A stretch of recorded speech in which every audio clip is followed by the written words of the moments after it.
There is a version of this story that begins in darkness. In that version, a wide-body aircraft has already fallen into the Taiwan Strait. The surface search has already begun.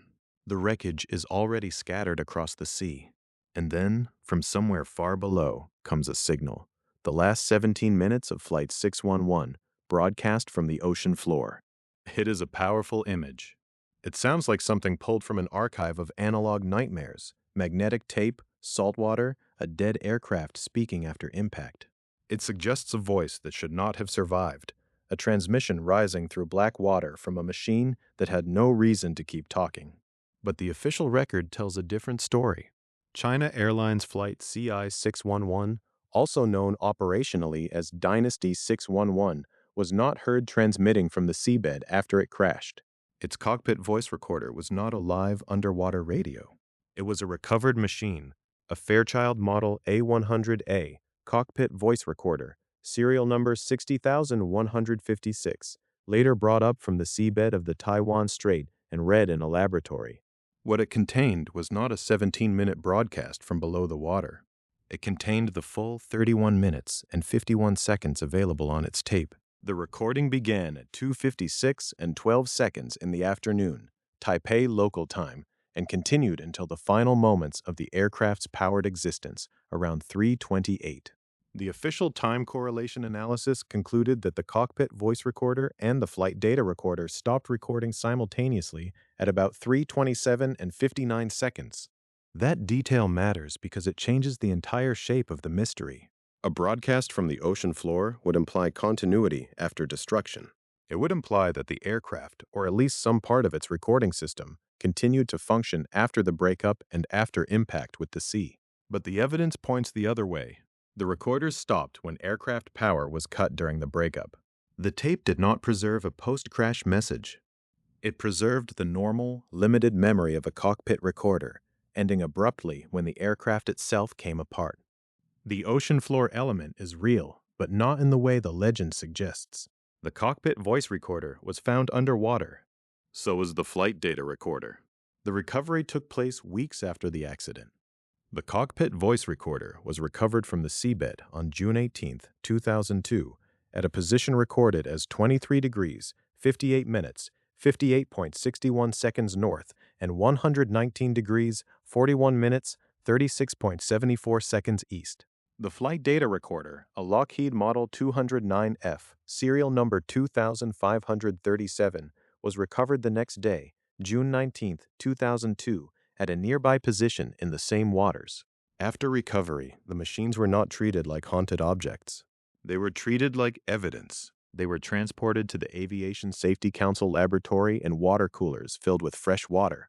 The point was preservation. Salt water corrodes. Fresh water helps stabilize recovered components until specialists can examine them. The recovered cockpit voice recorder was later reported to contain good quality audio across its available duration. This is the quieter truth behind the louder myth. There were recorders on the seabed, but there was no coherent 17-minute underwater transmission. The difference may sound technical, but in an accident investigation, technical differences are often where the truth is located. A cockpit voice recorder is built to capture a window of sound, not to narrate a disaster indefinitely. The Fairchild A100A recorder on Flight 611 had 4 audio channels: the cockpit area microphone, the captain's radio and intercom, the first officer's radio and intercom, and the flight engineer's radio and intercom. It was a machine designed to remember the recent past inside the cockpit, then overwrite itself as time moved on.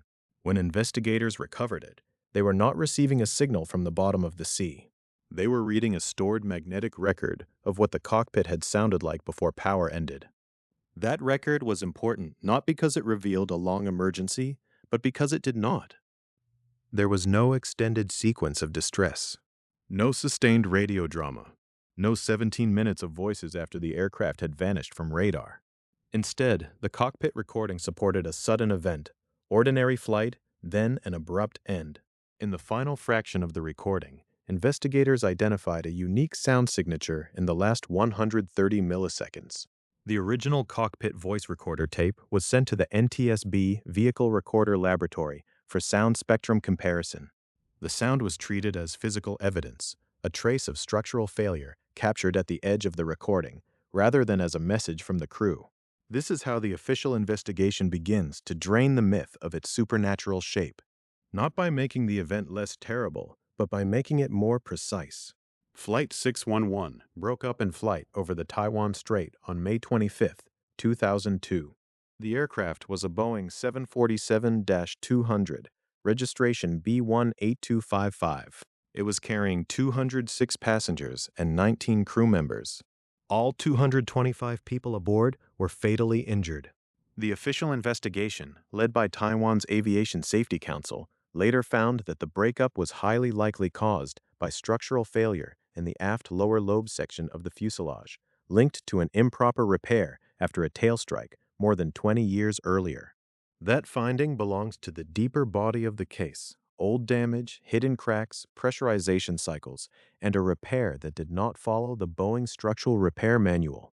But before the story reaches the tail strike, before it reaches Section 46 and Station 2100 and the fatigue cracks beneath the repair doubler, it has to pass through the false broadcast.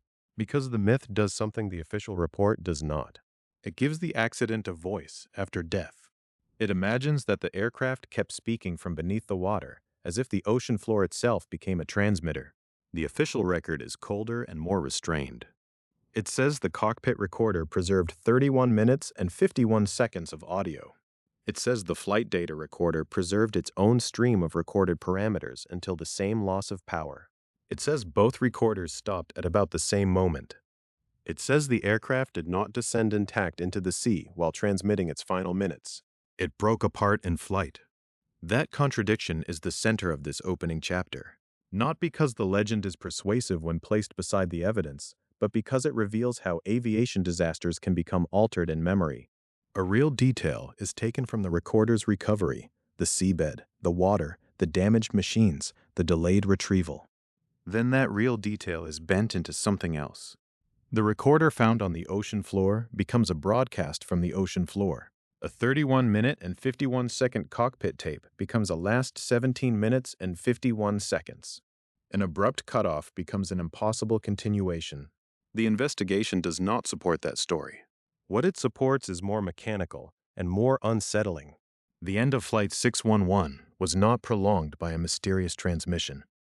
It was marked by silence arriving at the same instant in two independent recorders, consistent with aircraft power being cut during breakup. The recorders did not keep speaking because the airplane was no longer able to supply the systems that made recording possible. And yet, the myth persists because the real facts have their own dark gravity. A cockpit tape. A seabed recovery. A wide-body aircraft lost just below its planned cruising altitude. A final sound less than a fifth of a second long.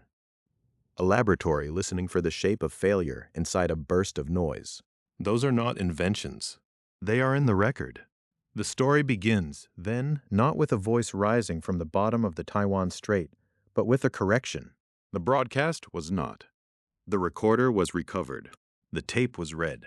The sound ended when the aircraft ended. Before that ending, Flight 611 had seemed ordinary.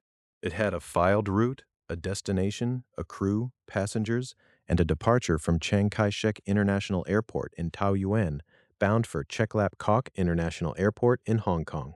It lifted off from runway 06 into what first appeared to be a normal climb, carrying within its aft fuselage a history no one in the cockpit could hear. Before the sound ended, before the seabed recovery, before investigators began matching metal fractures to old maintenance records, Flight 611 existed in the most ordinary category aviation has: a scheduled passenger service.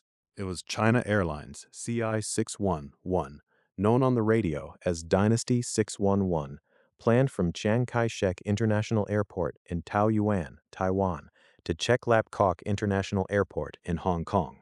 A regional route, familiar to crews, familiar to controllers, familiar to passengers moving between Taiwan and Hong Kong on a Saturday afternoon. The date was May 25, 2002. There is a temptation, after an accident, to search the beginning for omens. A strange delay, a warning light, a hesitation in a voice, a weather system forming in the wrong place. But the official record of CI611 begins without that kind of signal. The flight was not framed by a known emergency. It was not a crew struggling with a failed engine. It was not an aircraft returning to the airport after takeoff.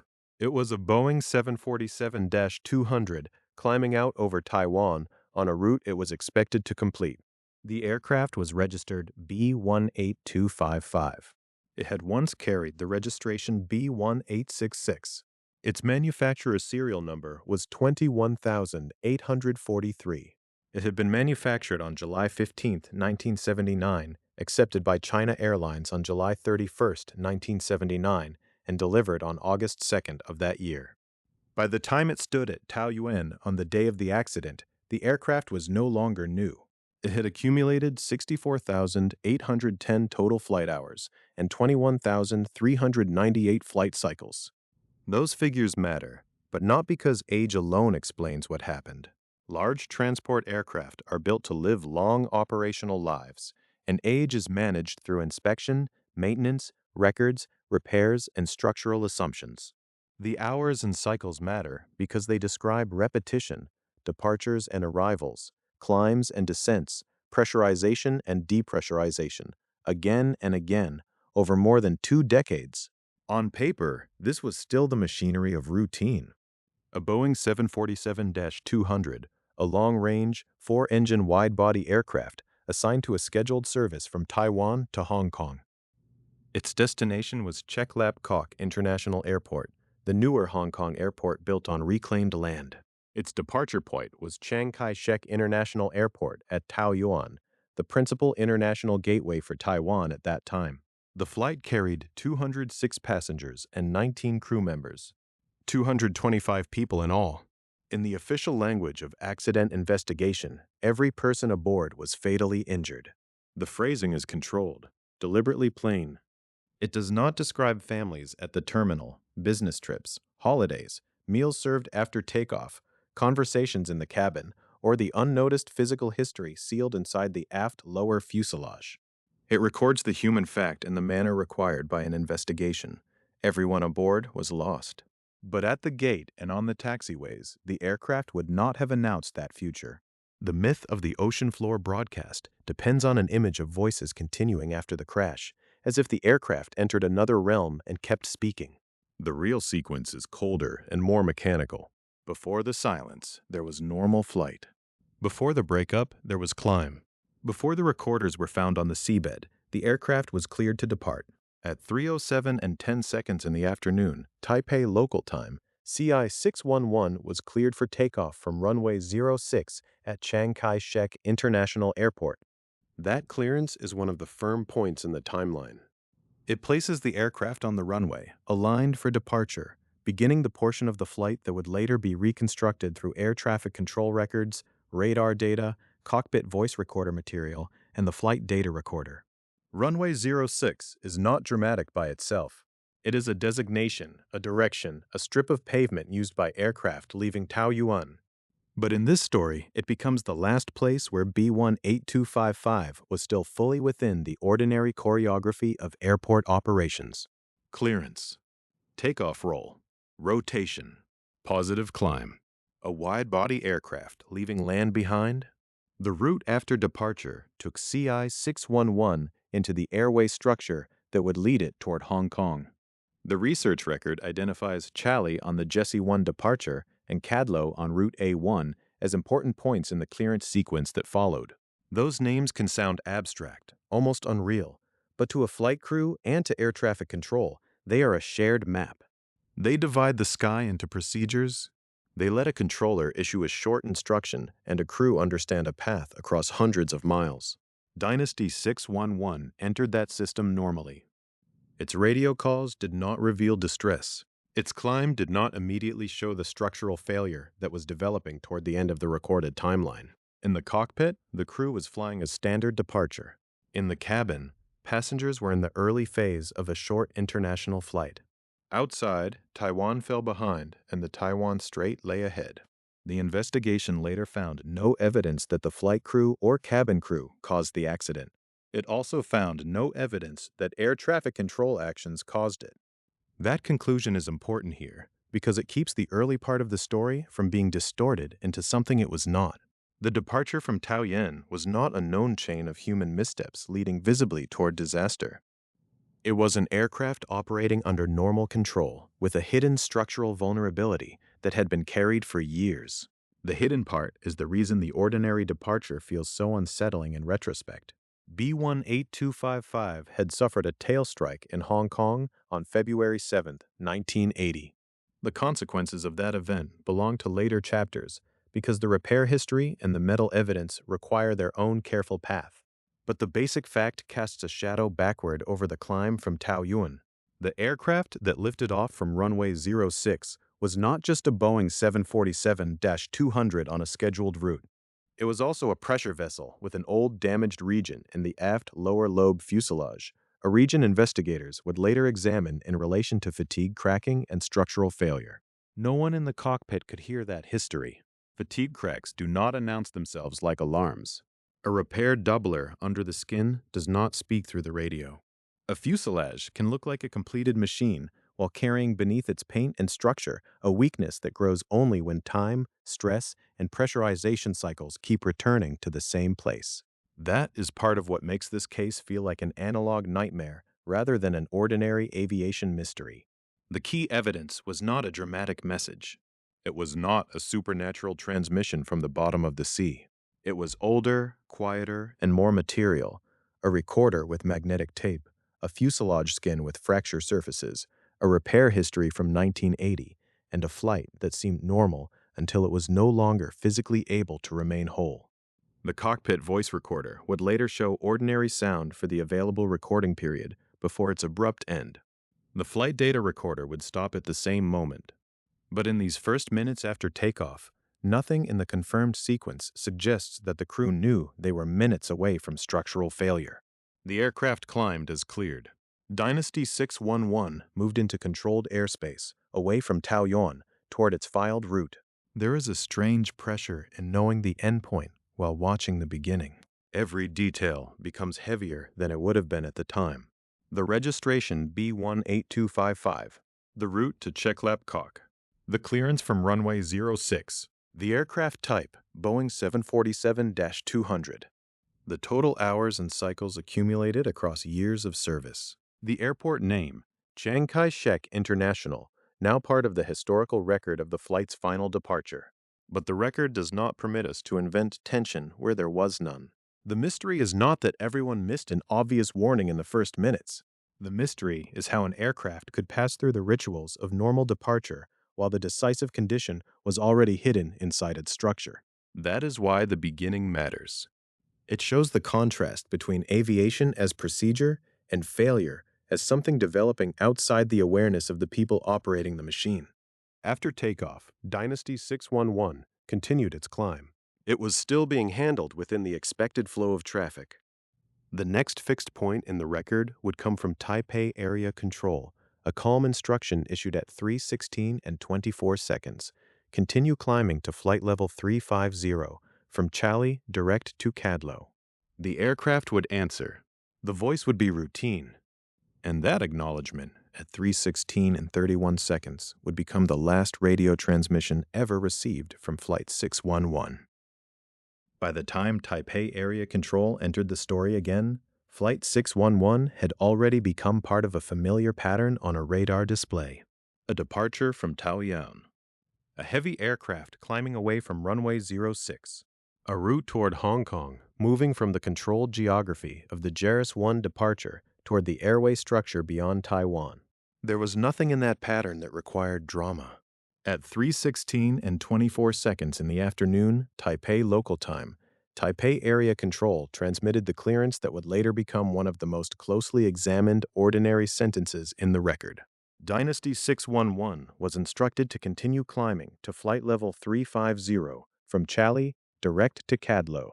It was a routine climb clearance. It contained no warning, no urgency, no indication that the aircraft was in difficulty.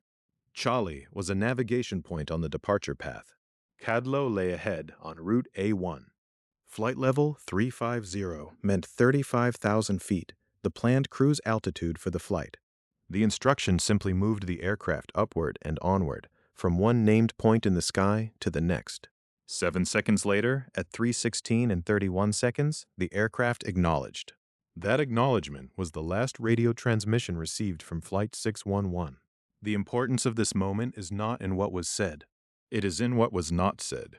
There was no distress call, no report of vibration, no request to level off, no report of pressurization trouble, no warning to air traffic control that the crew was fighting the aircraft or that the aircraft was beginning to fail around them. In the official record, the last exchange between the controller and the crew is quiet. It belongs to the world of procedure, not catastrophe. And that quietness is one reason the myth of an ocean floor broadcast has been able to take hold. The mind looks for a missing scene. If an aircraft breaks apart at altitude and the last radio call is routine, the imagination tries to fill the silence with something else, a secret transmission, a message from below, 17 minutes of voices preserved after impact.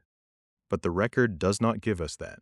It gives us a normal clearance, a normal reply, and then a gap that investigators had to understand through radar, wreckage, and the recovered recorders. The radio record shows the last point at which Flight 611 was known, in voice, to be participating in the system exactly as expected. The words passed through air traffic control channels. The aircraft continued climbing. The cockpit voice recorder continued recording inside the airplane, not transmitting outward from the sea. The flight data recorder continued receiving aircraft parameters. Power still supplied the recording systems. The Boeing 747-200 was still airborne, still pressurized, still apparently intact. Yet, beneath the skin of the aft lower fuselage, the condition that mattered most was not visible on any radio frequency. This is the tension at the center of the last clearance. Aviation communication is designed to make the state of a flight legible. Altitude, heading, route, clearance, readback.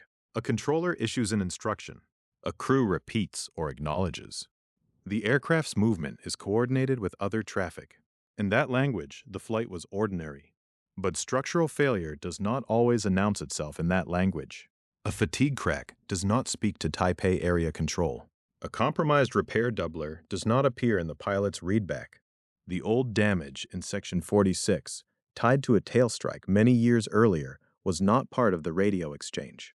It was part of the aircraft's material history, and at 3:16 and 31 seconds, that history was still silent. The crew's acknowledgement also matters because it helps establish what the accident was not. The Aviation Safety Council later found no evidence that air traffic control actions caused the accident. The record does not show a chain of confusing instructions, conflicting clearances, or controller error leading the aircraft into danger. The last clearance was consistent with the planned climb. The aircraft was being sent toward its cruise altitude, from Chali direct to Cadlo, along the intended route toward Hong Kong. The investigation also found no evidence that flight crew or cabin crew actions caused the accident. That conclusion is important here because the last radio transmission does not sound like a crew confronting an operational failure. It does not suggest a developing emergency that they mishandled. It does not contain the verbal trace of confusion, alarm, or procedural struggle. It is simply the last normal reply from a cockpit that, according to the available record, had no reason to believe the aircraft was about to break apart. This is where the mystery becomes colder, not louder. The last clearance did not trigger the disaster. It did not reveal it. It simply happened near the end of a period when the aircraft remained inside the routines of controlled flight. The flight was climbing toward 35,000 feet. Later radar analysis would place the breakup at approximately 34,900 feet, just below that planned cruising altitude. In other words, the aircraft was almost where the clearance had sent it when the structure failed. That nearness gives the sequence its unsettling shape. A routine instruction to climb to flight level 350. A routine acknowledgement. Then, a little more than 11 minutes of continued flight in which the aircraft moved toward the altitude it had been assigned. After that, the record no longer behaves like a normal flight. But during those minutes, the official sources do not describe an emergency radio sequence. They do not describe a crew broadcasting from the surface or from underwater. They describe an aircraft still being tracked until radar contact was lost, and recorders still operating until power was cut during the breakup. The difference is crucial. A radio transmission is live communication. A cockpit voice recorder is a stored record. It is not a broadcast device for the public, and it was not sending a coherent message from the seabed. The cockpit voice recorder on Flight 611 was later recovered from the Taiwan Strait and examined after recovery. Its tape contained cockpit audio from before the breakup, ending abruptly when the aircraft's electrical power to the recorder stopped. The last clearance, then, belongs to one record: air traffic control communications. The cockpit sounds that followed belong to another, the recorder recovered later from the sea. The myth collapses these two records into one imagined event. It takes the real fact of an underwater recovery and attaches it to the false image of a broadcast. It takes the real silence after the last radio call and fills it with a supernatural continuation. But the official timeline is more restrained and more severe. The aircraft stopped speaking to air traffic control at 3:16 and 31 seconds. The onboard recorders continued silently preserving data and sound inside the aircraft until the breakup cut their power. The ocean came later. That distinction may feel technical, but it changes the entire story.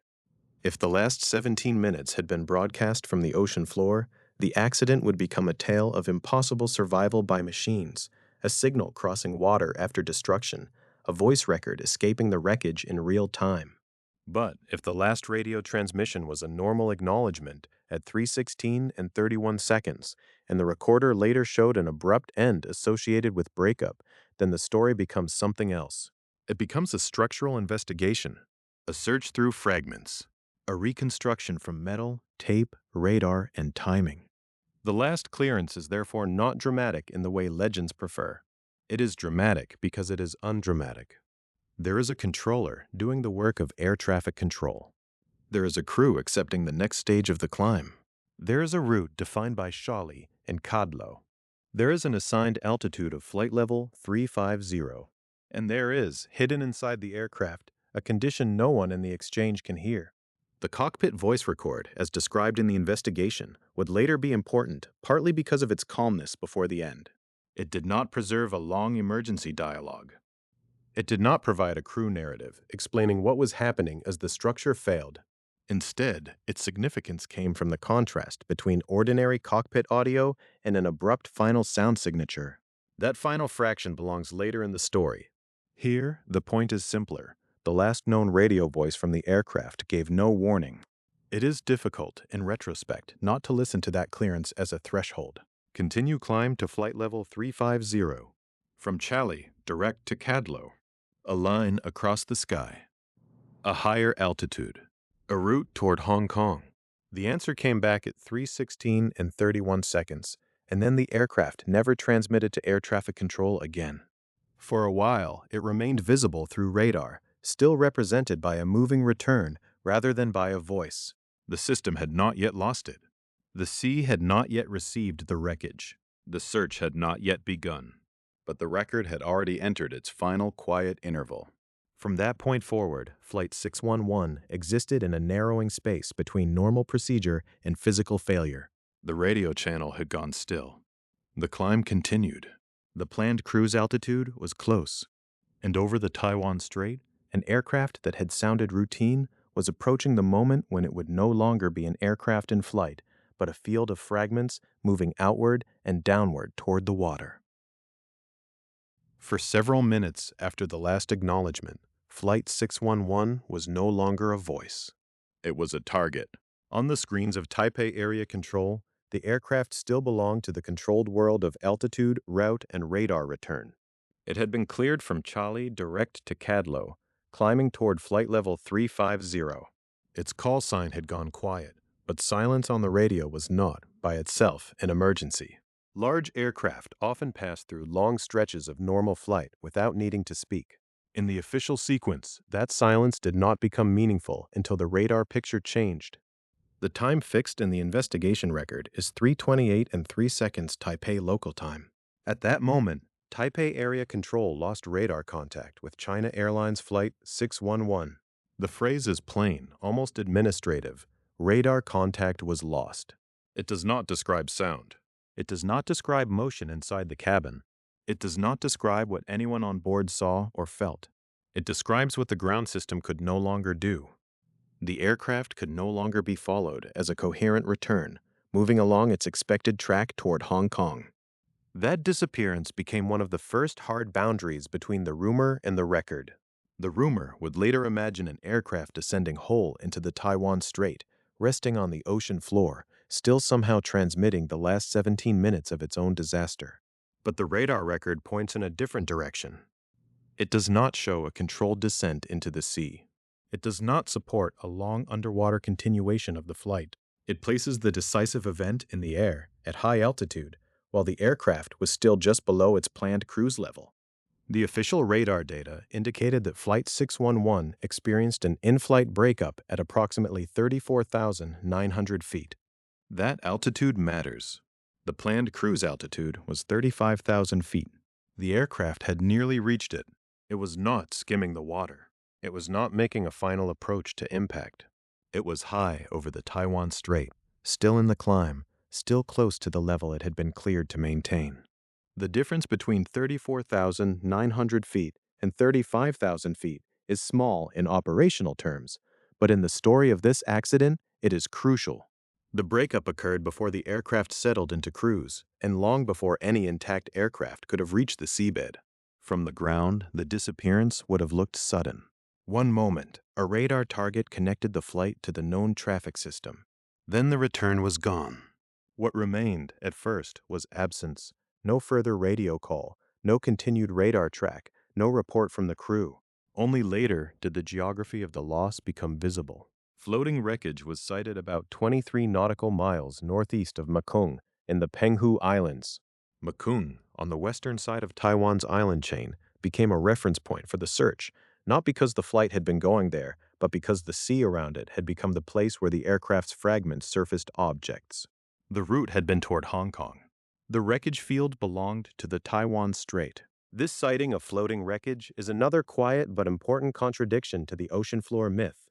The first visible evidence was not an intact aircraft lying deep underwater with a recorder continuing to send out a dramatic message. It was debris at the surface, pieces of an aircraft that had separated before reaching the water.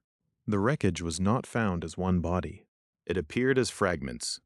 Investigators would eventually conclude that the aircraft broke apart in flight. That conclusion changed the meaning of every later discovery. If the aircraft had remained intact until impact, the investigation would have focused on why it descended, why the crew did or did not respond, why the airplane flew into the sea.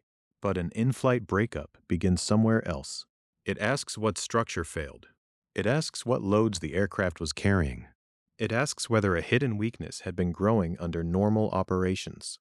It asks why a Boeing 747-200, climbing through the upper flight levels on a scheduled passenger service, suddenly ceased to be a single airframe. The answer would not come immediately from the radar screen. Radar could show the loss of a target and help place the event in altitude and time. It could not show the crack.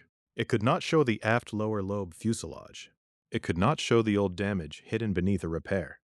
Those details would come later from recovered wreckage, laboratory work, and maintenance history. But the radar loss gave investigators one of the first organizing facts. The final event was not a long emergency sequence after a water impact. It was a structural event in the sky. This is where the mystery becomes less supernatural and more severe. The popular version of the story depends on duration. 17 minutes. A broadcast from below the surface, a voice or a recorder or a signal continuing after the crash in a way that feels impossible. Its force comes from imagining time after impact, minutes in darkness, minutes under pressure, minutes from a machine that should already have died. The official record compresses the decisive ending instead. The aircraft's last radio transmission had already occurred at 3:16 and 31 seconds. Radar contact ended at 3:28 and 3 seconds. The later analysis of the recorders would place their simultaneous stopping point at about 3:27 and 59 seconds. The difference is small, but the implication is large. The machines did not continue speaking from the seabed. They stopped as aircraft power was cut during the breakup. But before the recorders could prove that, the search had to move from air traffic control data to the sea. The Taiwan Strait became the archive, not an archive of voices still traveling through water, but an archive of objects, floating wreckage, submerged wreckage, and eventually the machines designed to survive an accident long enough to be read. The investigation's task was to turn those objects back into a sequence of events. The position near Makung did not only locate the debris, it also helped define the physical scale of the breakup. An aircraft breaking apart at approximately 34,900 feet does not fall as a single point. Different components separate, slow, tumble, drift, and strike the water across an area. The sea does not receive a plane in one clean shape. It receives a pattern. That pattern can tell investigators that the airframe separated before impact, even before every fragment is cataloged. In an intact descent, the aircraft remains an aircraft until the end. In an in-flight breakup, the end begins above the water. The body of the aircraft becomes evidence before it reaches the surface. That distinction is central to Flight 611. The loss of radar contact was not simply the moment when a controller could no longer see the flight. It was the moment the flight stopped fitting the category it had occupied since departure. Until then, it had been a scheduled passenger aircraft climbing along a cleared route. After that point, it was wreckage in motion. The official investigation would later rule out a range of initiating causes: mid-air collision, engine failure or engine separation, cabin overpressure, adverse weather, explosive device, fuel tank explosion, cargo door opening, hazardous cargo, and dangerous goods. It also found no evidence that air traffic control actions, flight crew actions, or cabin crew actions caused the accident. Those exclusions matter because they narrow the mystery away from dramatic external explanations and toward the aircraft itself. Not toward the cockpit, not toward a final radio call, toward the structure. At 3:28 and 3 seconds, Taipei Area Control had lost the radar contact. About 23 nautical miles northeast of Makung, floating wreckage would mark the sea. Between those two facts, the investigation began to form its first shape. Flight 611 did not descend intact into the Taiwan Strait and then continue broadcasting from below. It broke apart in flight at high altitude, just short of the level it had been cleared to reach. The ocean still mattered. It held the evidence. It held the recorders. It held pieces of the airframe that could speak in fractures, scratches, and torn metal. But the ocean was not the origin of the final 17 minutes. It was the place where the remains came to rest after the sky had already taken the aircraft apart. Weeks later, search teams would recover 2 machines from the seabed of the Taiwan Strait. One carried cockpit sound. One carried flight data. They would be lifted from salt water and taken not into legend, but into a laboratory, preserved in fresh water, waiting to be read. The ocean held the evidence quietly. After the floating wreckage was sighted northeast of Makung, after the radar picture had already suggested an in-flight breakup rather than an aircraft descending whole into the Taiwan Strait, the investigation moved into a different kind of time. Not the seconds of a radio exchange, not the minutes of a climb. Search time, recovery time. The slow work of locating objects that had fallen from almost 35,000 feet and settled beneath moving water. In the legend, this is where the story becomes spectral. The aircraft is imagined below the surface, somehow still alive in pieces, still sending out the last 17 minutes as if the seabed were a transmitter and the wreckage were a station. It is an image with a strange power, voices underwater, a disaster still speaking after impact, a final message rising through the dark. But the official record describes something more physical and more precise. There were 2 recorders. Machines. Damaged objects from an aircraft that had lost power during breakup. They were not found because they were delivering a continuous broadcast. They were found because accident investigators search for recorders, because recorders are built to survive violence, and because the seabed of the Taiwan Strait had become the evidence field. The cockpit voice recorder was recovered first. It was a Fairchild Model A100A, serial number 60156. According to the Aviation Safety Council final report, it was recovered from the seabed on June 18, 2002. Its recorded position was in the Taiwan Strait at 23 degrees, 58 minutes, 58.61 seconds north, and 119 degrees, 41 minutes, 36.74 seconds east. That coordinate matters because it turns the myth back into geography. Not a vague place called the ocean floor. Not a haunted depth beneath the last known radar return. A located point on the seabed, written into the recovery record, tied to a specific object that could be lifted, handled, transported, opened, and read. The next day, June 19th, 2002, the flight data recorder was recovered. It was a Lockheed Model 209F, serial number 2537. Its recorded seabed position was close to the cockpit recorder, 23 degrees, 58 minutes, 58.46 seconds north, and 119 degrees, 41 minutes, 17.71 seconds east. The two machines had followed the wreckage field down. One was made to preserve sound from the cockpit. The other was made to preserve data from the aircraft. Together, they formed a central part of the investigation, but not because they continued the event after the crash. Their importance came from what they had captured before electrical power ended. The recovery details are almost ordinary, and that ordinariness is part of their force. After the recorders were brought up from the seabed, they were transported to the Aviation Safety Council laboratory in water coolers filled with fresh water. That is not the image the legend gives us. There is no supernatural signal, no ongoing transmission from a sunken fuselage. There are water coolers, fresh water, chain of custody, laboratory work, the practical measures used to protect recovered recording equipment after immersion in salt water. Salt water is not just a background in this story. It is an active threat to evidence. Once a recorder has been submerged, investigators do not simply dry it out and press play.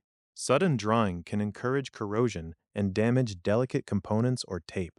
Keeping the units immersed in fresh water helps stabilize them after recovery and reduces the effect of salt contamination before specialists can begin examination. The image is quiet, but it is exact. The black boxes of Flight 611, not black in the mythic sense but physical instruments, sitting in coolers of fresh water on their way to a lab. The cockpit voice recorder also carried its own locator device. The report notes that the CVR's Duquesne underwater locator beacon was contaminated, but operated normally during the underwater recovery process. Again, this is a different kind of underwater signal from the one imagined in the myth. A locator beacon is not a voice broadcast. It is not a replay of the cockpit. It is a recovery aid, a device meant to help search teams find a recorder after it has entered water. The distinction is important. The beacon can help lead searchers to a machine. The machine may contain recorded sound, but that does not make the seabed a broadcast point for the final minutes of the flight. The sound was not traveling live from the wreckage into the world. It was stored on media inside a recorder, and it had to be recovered before it could be examined. This is where the mystery changes shape. The public myth asks us to imagine something impossible continuing after the aircraft was gone. A cockpit recording transmitted from below the Taiwan Strait for 17 minutes. The investigation asks a narrower and more useful question. What did the recorders capture before they stopped, and when did they stop? By the time the cockpit voice recorder and flight data recorder reached the Aviation Safety Council laboratory, they were no longer symbols. They were evidence. The CVR had to be opened, inspected, and played back under controlled conditions. The FDR had to be read for the aircraft parameters it had recorded. Their condition, their timing, and their contents had to be compared against radar data, air traffic control communications, wreckage distribution, and the physical damage found in the recovered structure. The machines did not explain everything by themselves. No recorder does. They were part of a larger body of evidence that included the airframe fragments lifted from the sea, the maintenance history of the aircraft, and the eventual findings about the aft lower lobe fuselage. But the recorders placed hard limits on speculation. They defined what was recorded and what was not. The cockpit voice recorder was not an endless listening device. The Fairchild A100A had a finite recording capacity. The official report would later state that the tape contained the full 31 minutes and 51 seconds available. That fact alone cuts against the story of a mysterious 17-minute ocean floor transmission. The recorded audio was not an underwater broadcast beginning after the aircraft entered the sea. It was a cockpit recording that began before the final climb and continued until the final seconds of available power. The flight data recorder performed a different role. It did not carry voices. It carried parameters. On this aircraft, the recovered FDR was a Lockheed 209F with magnetic tape. Its purpose was to preserve the measurable behavior of the aircraft systems and motion over time. The voice recorder could preserve the human and acoustic environment of the cockpit. The data recorder could preserve the machine's state. When both stopped, that stopping point became evidence too. That is one of the quietest and most decisive details in the case. The end of a recording is not an absence only. It can be a time-stamped fact. It can show when power was lost. It can show whether there was a long interval after impact or whether the record ended abruptly in the air at the moment the aircraft's structure and electrical continuity were being destroyed. For Flight 611, the recovered recorders did not support a long post-crash continuation. They supported the opposite. They belonged to an aircraft that had been functioning, climbing, and then suddenly breaking apart. Their silence was not the silence of devices failing slowly on the seabed. It was the silence of aircraft power being cut during a catastrophic in-flight event. This is why the recovery dates matter. June 18th and June 19th, 2002 were not dates when a strange broadcast was intercepted. They were dates when evidence was physically recovered. The recorders had been lying on the seabed since the accident. The ocean had preserved and damaged them in the ordinary ways that salt water does. Searchers found them. Recovery teams lifted them. Investigators placed them in fresh water and carried them to the Aviation Safety Council laboratory. The mythology of Flight 611 often depends on collapsing those steps into one eerie idea. The recorder was underwater, therefore, the final sounds came from underwater. But a recovered recording is not a broadcast. A stored tape is not a live transmission. A locator beacon is not a cockpit channel. And a machine found on the seabed is not proof that the aircraft continued to communicate from below the surface. What the seabed gave investigators was not a voice still speaking. It gave them the container of a voice that had already stopped. There is a kind of restraint in the official record that makes it more unsettling, not less. It does not need to imagine the aircraft alive beneath the water. It describes a cockpit recorder recovered on one day, a flight data recorder recovered on the next, both transported in fresh water, both taken into a laboratory where their contents could be handled as evidence. The horror is not that the ocean broadcast the last 17 minutes.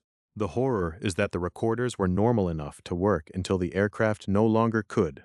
And once the cockpit voice recorder was read, the myth narrowed further. The question was no longer whether voices had risen from the seabed.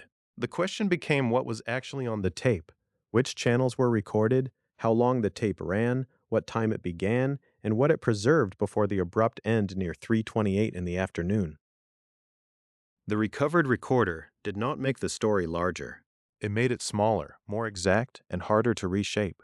Once the cockpit voice recorder from Flight 611 was brought into the Aviation Safety Council laboratory, the question stopped belonging to rumor.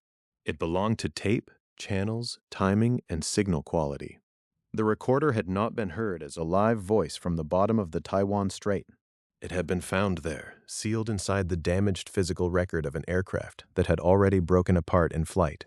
What it contained was not a supernatural transmission, and not a 17-minute message from the ocean floor. It was a standard cockpit voice recording, made before the breakup, preserved on a Fairchild Model A100A recorder. That distinction matters because the legend depends on a confusion between recovery and broadcast. The recorder was recovered from the seabed. The audio was recovered from the recorder, but the recording itself belonged to the aircraft while it still had electrical power, while it was still climbing, while the cockpit systems were still functioning. Its silence after the accident was not mysterious. It was mechanical. The machine could only record as long as the aircraft could support it. The Fairchild A100A was not a single open microphone storing one continuous dramatic scene. It was a cockpit voice recorder with 4 audio channels, each channel carrying a different part of the cockpit environment. One channel came from the cockpit area microphone, the channel meant to capture the ambient sound inside the flight deck, voices not routed through headsets, mechanical noises, warnings, clicks, movement, and the general acoustic life of the cockpit. Another channel carried the captain's radio and intercom audio. A third carried the first officer's radio and intercom audio. A fourth carried the flight engineer's radio and intercom audio. Those 4 channels are part of why the cockpit tape is so important in an investigation. It is not simply a record of what someone said into the radio. It can preserve the difference between an external transmission and an internal exchange. It can show whether a sound came through a headset or through the cockpit space itself. It can place routine communication beside background noise. It can capture not only language, but the operating condition of the flight deck. For the ocean floor myth, that channel structure is a problem. A broadcast from underwater would imply something continuous, outgoing, and alive after impact. The actual recorder contained aircraft audio from before the loss of power. It did not preserve a post-crash emergency conversation. It did not preserve a long underwater sequence. It held the cockpit sound available on the tape, and that tape had a defined duration. The official record described the cockpit voice recording as good quality. That phrase is quiet, almost technical, but it carries weight. Good quality meant the investigators could work with it as evidence. The tape was not treated as a garbled legend or an ambiguous recovered whisper. It was a usable recording, clear enough to establish its span and contents. It covered the full 31 minutes and 51 seconds available on the tape. The timing is one of the cleanest ways the myth falls apart. The recording began at 2:56:12 in the afternoon, Taipei local time.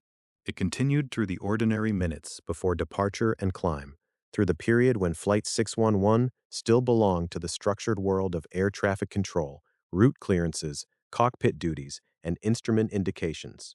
It then continued until the final seconds near 3:28, when the recording stopped as the aircraft broke apart and power was lost. There is no missing 17-minute ocean floor interval inside that timeline. There is no separate underwater chapter waiting after the aircraft vanished from radar. Instead, there is a cockpit recorder doing exactly what it was designed to do, storing the most recent audio until the airplane could no longer power it. This is where the story becomes more unsettling by becoming ordinary. The tape did not reveal a crew narrating their own descent into the sea. It did not reveal a long struggle after impact. It did not offer the kind of sequence that turns disaster into a ghost story. Its value was more severe than that. It showed that the aircraft sounded normal until very near the end. It gave investigators a time-anchored acoustic record that could be compared against the flight data recorder, radar information, wreckage distribution, and structural evidence. The last confirmed radio transmission had already taken place before the end of the cockpit tape.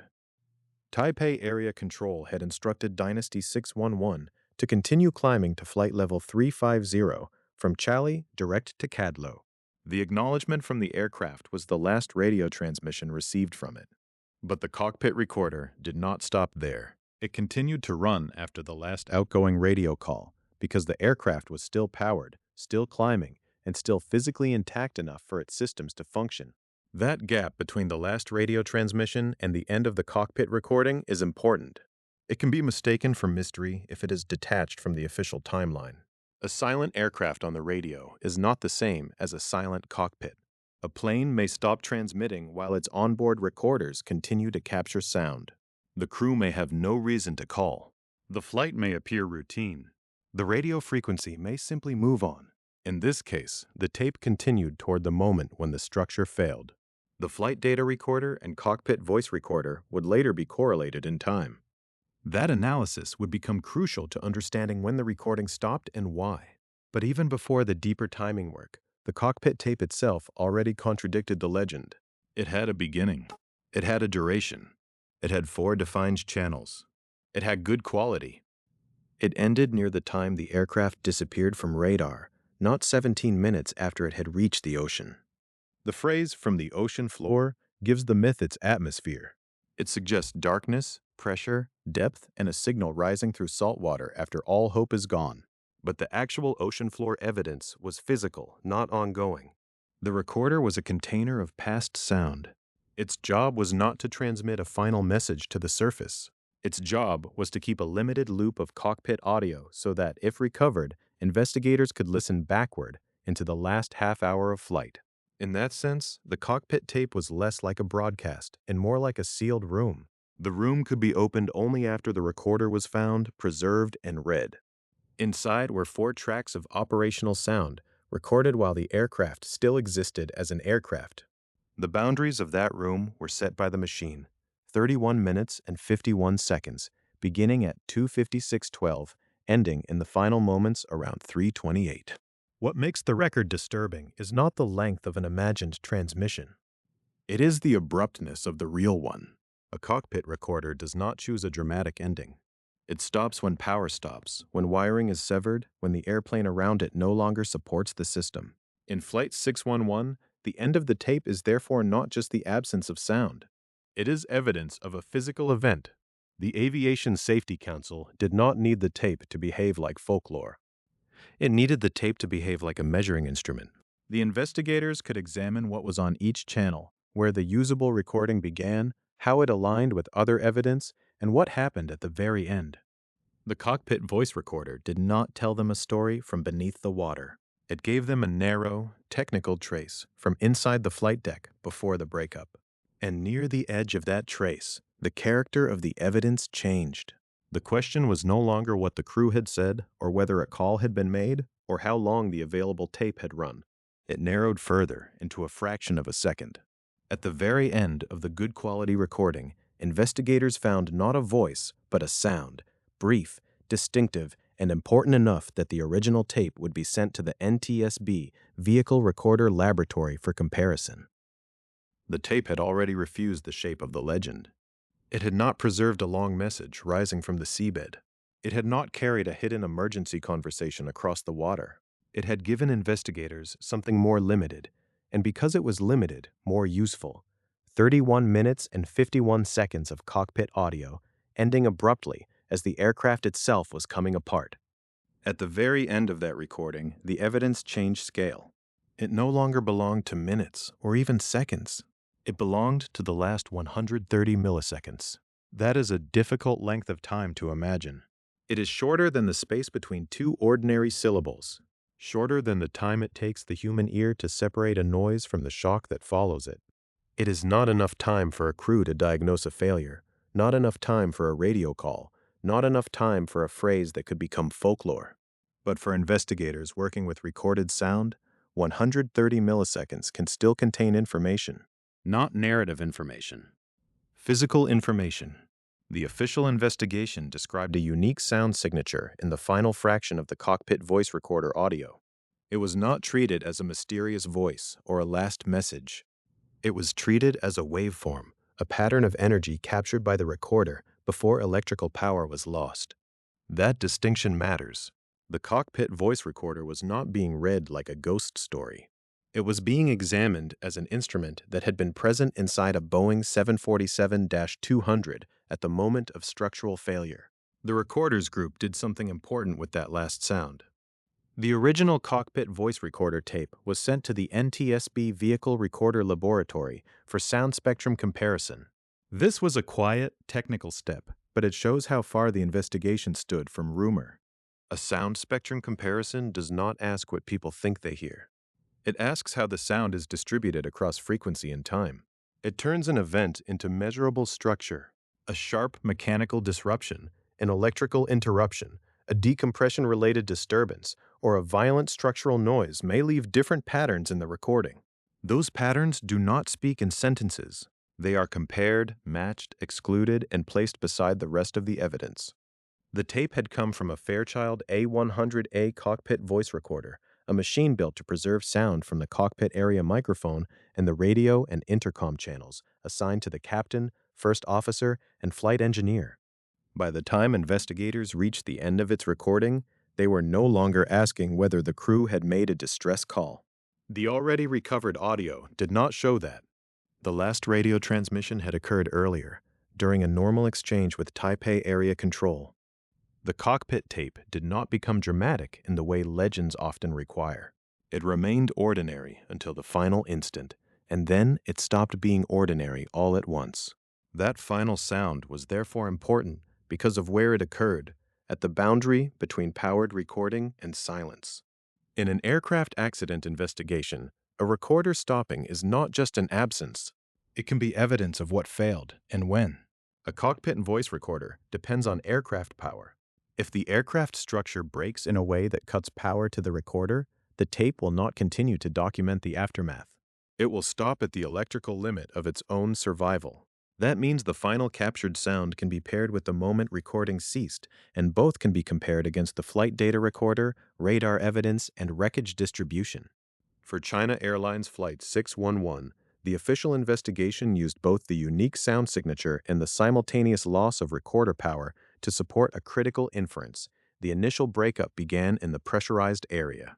The phrase pressurized area may sound plain, but in this case, it points toward the hidden mechanics of the disaster. A large transport aircraft at altitude is not just moving through the sky. Its fuselage is also holding a pressure difference between the cabin and the outside air. At approximately 34,900 feet, the outside environment is extremely thin compared with the controlled atmosphere inside the aircraft. The fuselage skin, frames, stringers, and repairs are all part of a pressure vessel. If that pressure vessel fails suddenly, the event is not a slow leak in the everyday sense. It can become an explosive structural failure, transferring stress through the aircraft faster than human response can matter. The sound at the end of the tape was not used alone. It did not, by itself, solve the accident. It belonged to a chain of physical evidence. Radar showed an in-flight breakup. Floating wreckage was later sighted in the Taiwan Strait. The recovered recorders showed an abrupt end rather than a continued transmission. The wreckage investigation would focus on the aft lower lobe of the fuselage in Section 46, near Station 2100, between stringers S48L and S49L.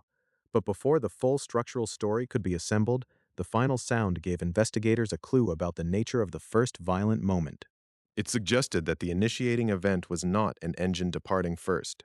It was not a mid-air collision initiating the breakup. It was not a cabin crew action, a flight crew action, or an air traffic control action. The final report ruled out those categories and others as initiating causes. The sound evidence fit instead with a sudden failure of the pressurized fuselage. That is why the last 130 milliseconds matter. They are not interesting because they are eerie. They are interesting because they are constrained. A myth can expand without limit. A sound signature cannot. It has a duration. It has frequency content. It has a place on a tape. It has to agree with the power loss, with the recorder timing, with the wreckage, and with the structural evidence later found in the aft fuselage. There is a particular kind of unease in evidence that is this small. The public version of an air disaster often searches for a final sentence, a human signal, something that can be quoted. But the end of Flight 611 did not leave that kind of artifact. It left a fragment of noise so brief that most listeners would not know how to hold it in memory. The investigators did not need it to be memorable. They needed it to be comparable. So the tape traveled beyond the immediate recovery story. It had already been lifted from the seabed and brought into the Aviation Safety Council laboratory. Now, the original tape went to the NTSB Vehicle Recorder Laboratory, where the last sound could be examined through sound spectrum methods. In that movement from cockpit to seabed, from seabed to laboratory, from laboratory to comparison, the accident became less like a mystery broadcast and more like a chain of custody. The ocean floor myth depends on an image of continuation. The aircraft is gone, the sea closes over it, and somehow the final 17 minutes continue to transmit from below. The actual evidence points in the opposite direction. The machine recorded only while it had power. The audio continued until the breakup took that power away. At the very edge of the recording, the tape captured a final physical disturbance, then stopped. That abruptness is the darker fact. If there had been a long post-crash transmission, investigators would have been dealing with continuity after impact. Instead, they were dealing with simultaneous endings. The cockpit voice recorder did not fade into the ocean. It ended with a unique sound signature linked to structural failure and power loss. The meaning of the final fraction of a second was not that something kept speaking after the crash. It was that the aircraft's systems were cut off in the same violent interval in which the structure began to fail. The final sound, then, was not the voice of the ocean floor.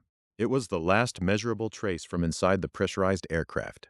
And once that trace was placed beside the other recorder, the contradiction at the heart of the legend became even harder to sustain.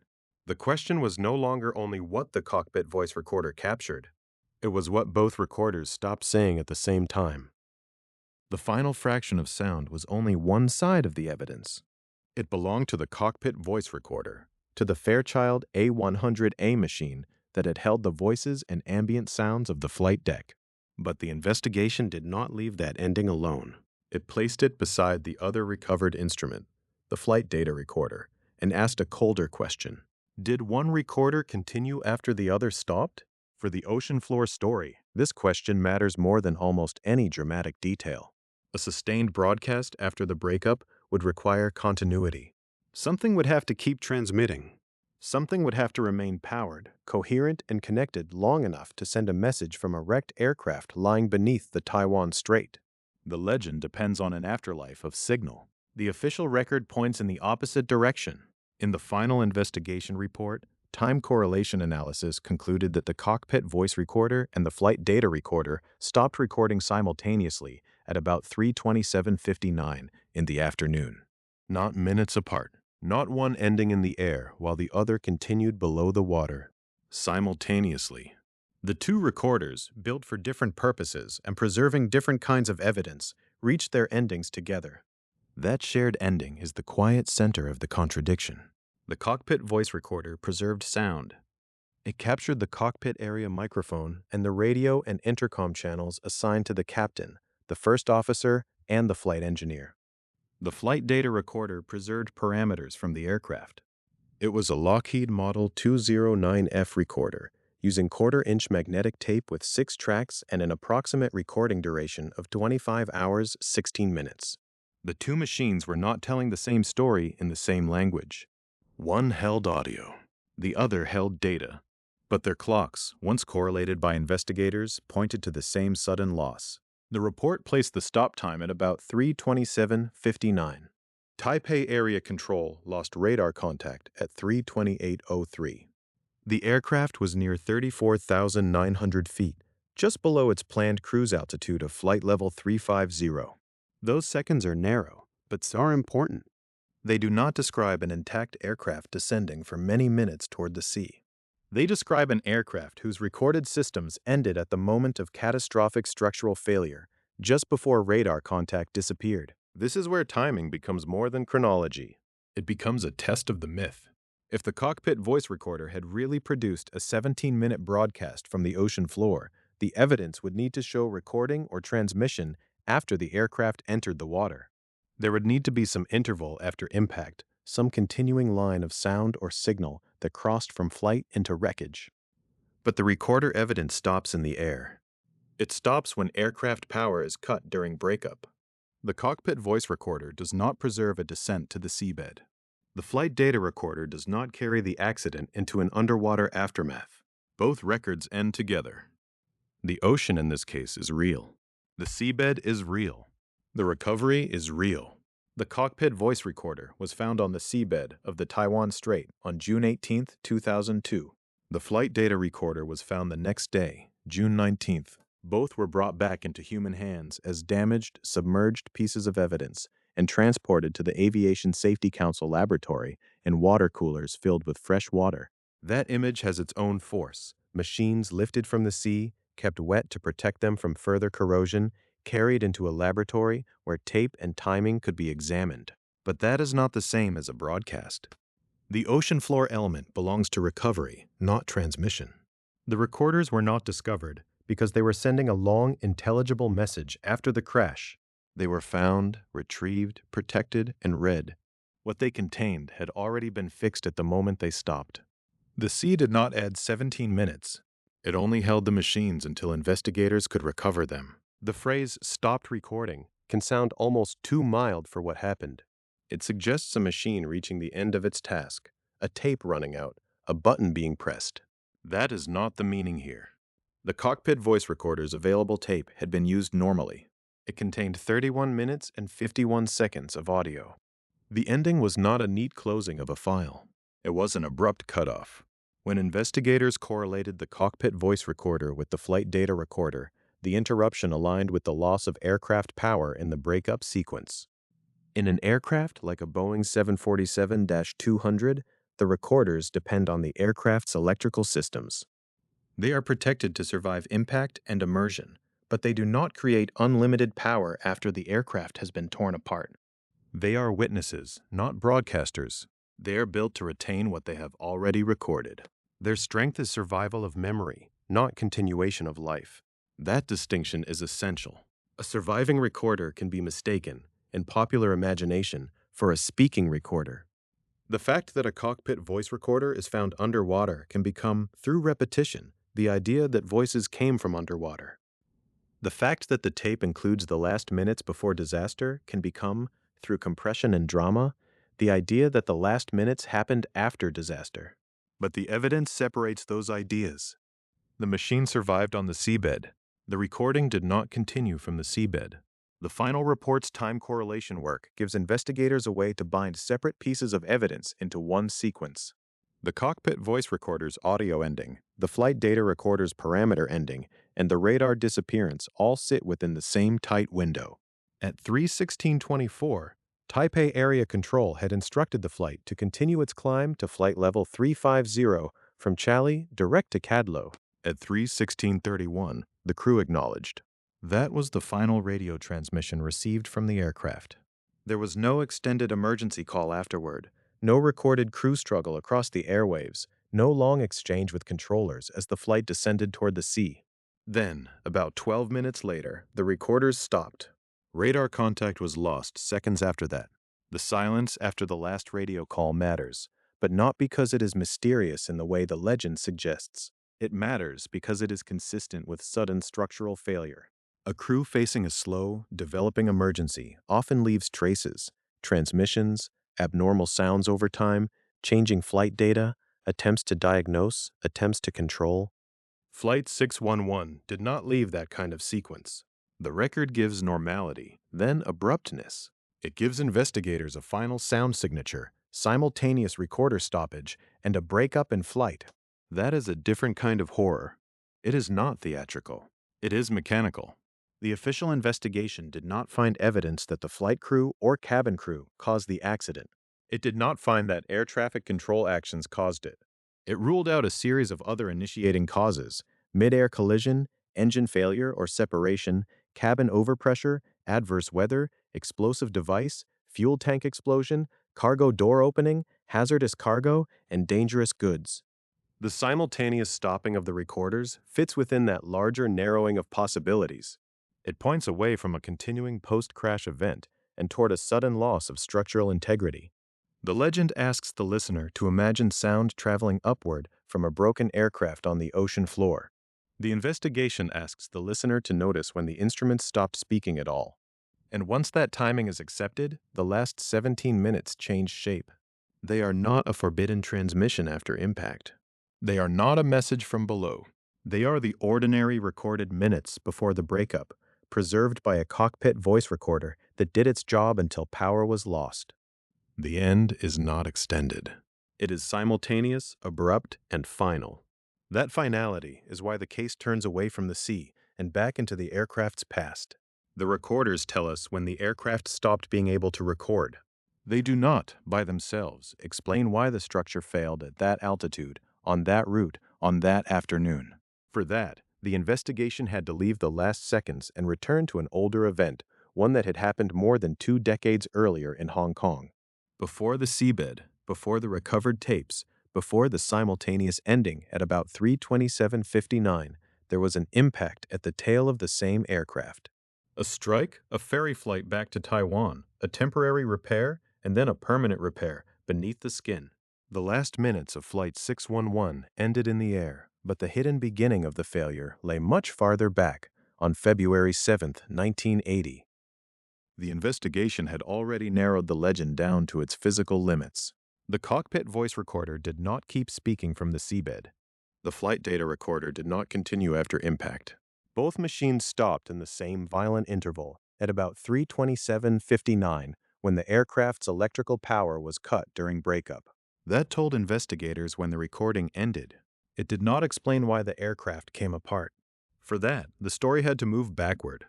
Not minutes backward. Not to the clearance from Taipei Area Control, or the climb from Chiang Kai-shek International Airport, or the last routine acknowledgement from the flight deck.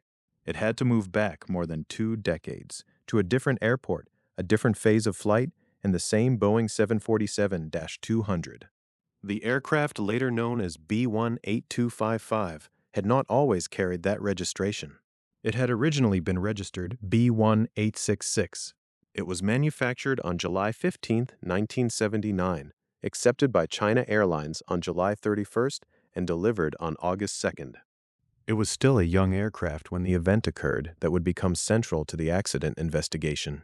On February 7, 1980, in Hong Kong, the aircraft suffered a tail strike. The phrase is short, almost too neat for what it can mean. A tail strike is not just a mark on paint or a scrape on metal. On a large pressurized aircraft, it can mean that the lower rear fuselage has contacted the runway surface with enough force to damage the skin and structure in an area that will later be asked to hold pressure, flex, and carry loads through thousands of flights. The investigation into China Airlines Flight 611 treated that old strike not as a footnote, but as a starting point. The accident flight in 2002 ended above the Taiwan Strait, near flight level 350, but the hidden origin point was found in the aircraft's aft lower fuselage, in damage first created in Hong Kong in 1980. After the tail strike, the aircraft was not returned to ordinary service immediately. It was ferried back to Taiwan, unpressurized. That detail matters because pressurization is not incidental to the life of an airliner. Every time a large transport climbs, the fuselage becomes a pressure vessel. The cabin is held at a pressure higher than the outside air, and the metal skin carries that load outward. If a section of the fuselage has been damaged, pressurizing it can impose stresses exactly where the structure is least prepared to carry them. So the ferry flight back to Taiwan was made without pressurizing the cabin. It was a practical measure, and it also tells us something about how the damage was understood at the time. This was not an invisible defect discovered years later by chance. The aircraft had struck its tail. The event was known. The area required repair. The next day, February 8, 1980, a temporary repair was performed. Temporary repairs have a specific place in aircraft maintenance. They can allow an aircraft to be moved or returned under restrictions while a more complete repair is planned. They are not the end of the maintenance story. In this case, the temporary repair was followed months later by work described as permanent. From May 23 through May 26, 1980, the aircraft underwent permanent repair for the tail strike damage. Those dates sit quietly in the record, but in the later investigation, they become some of the most important dates in the aircraft's history. Not because anyone on May 26th could have seen the future breakup over the Taiwan Strait. Not because the aircraft immediately showed signs of catastrophe. It did not. It continued flying for years. It accumulated hours and cycles. It crossed routes, carried passengers, and lived the ordinary working life of a long-haul jet. By the time of the accident, the aircraft had accumulated 64,810 total flight hours and 21,398 flight cycles. That number of cycles is central to the mechanical story. A flight cycle is not just a takeoff and landing counted in a logbook. For the fuselage, it is also a pressurization cycle. The aircraft climbs, the pressure differential grows, the skin carries the load. The aircraft descends, the load relaxes. Then it happens again and again. Over years, even small defects can be given time and repetition. This is where the mystery becomes quieter and more disturbing. The disaster was not traced to a dramatic emergency in the cockpit. The official record found no evidence that the actions of air traffic control caused the accident. It found no evidence that flight crew or cabin crew actions caused it. The investigation ruled out a range of more immediate explanations: mid-air collision, engine failure, or separation as an initiating cause, cabin overpressure, adverse weather, explosive device, fuel tank explosion, cargo door opening, hazardous cargo, and dangerous goods. What remained was the aircraft itself. More precisely, the aft lower lobe section of the fuselage. The aircraft had carried an old injury beneath its skin. The tail strike had damaged the rear underside of the fuselage.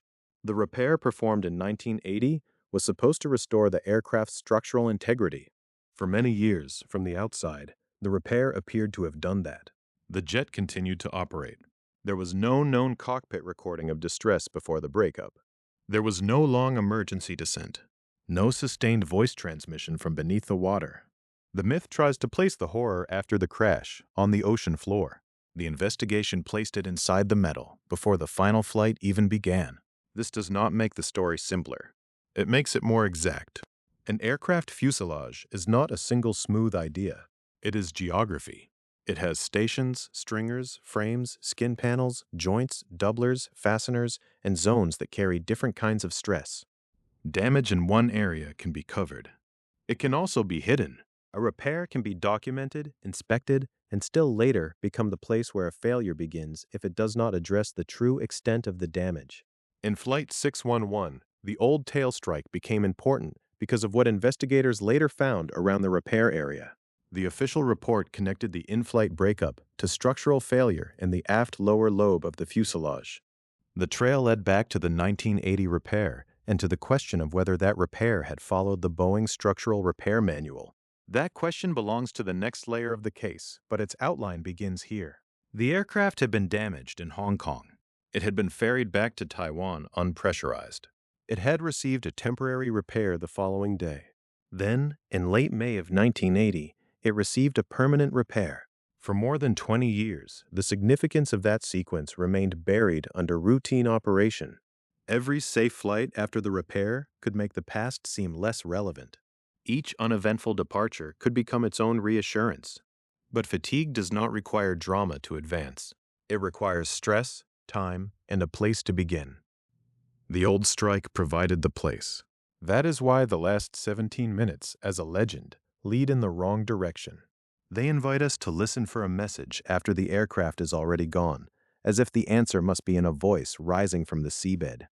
The official evidence points elsewhere.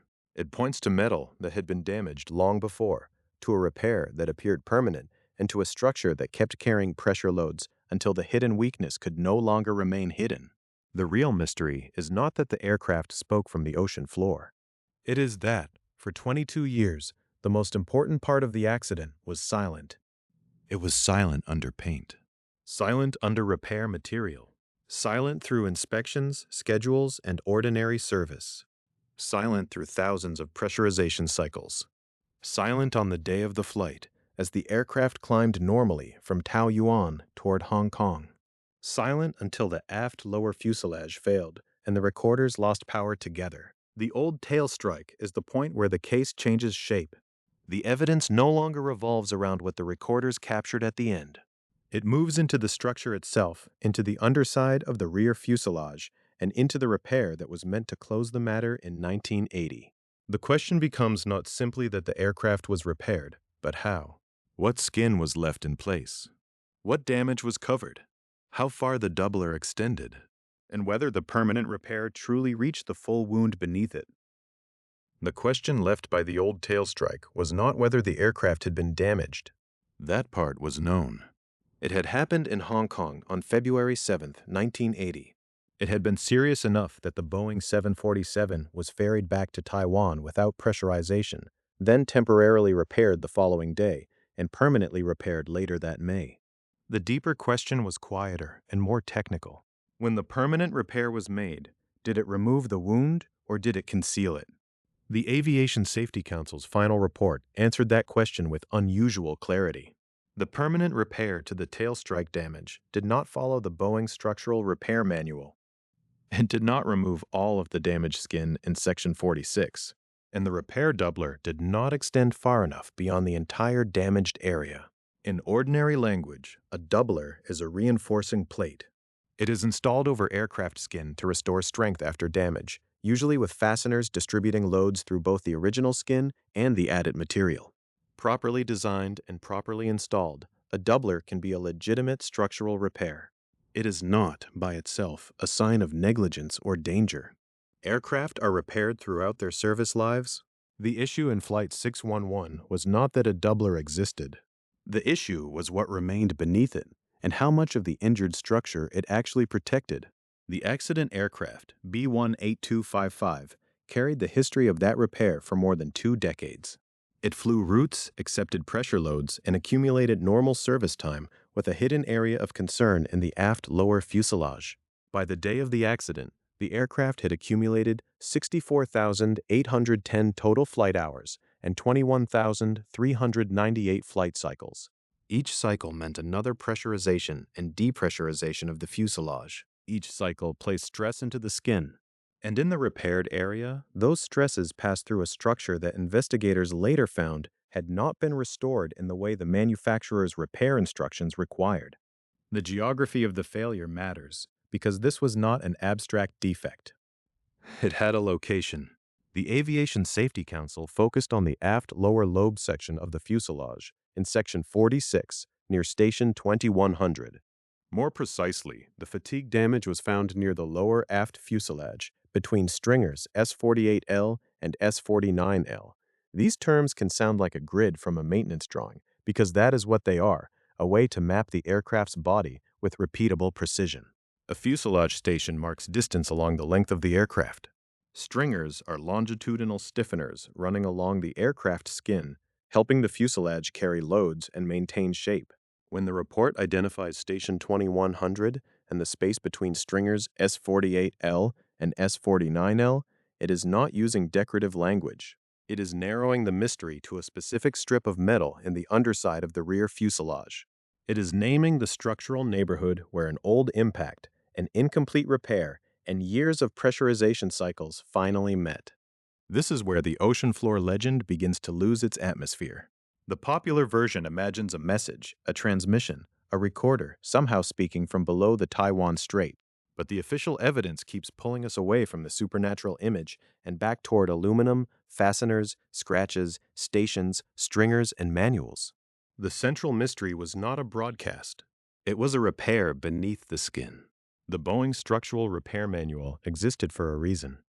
After damage, especially damage to pressurized fuselage skin, the repair must account for more than the visible mark.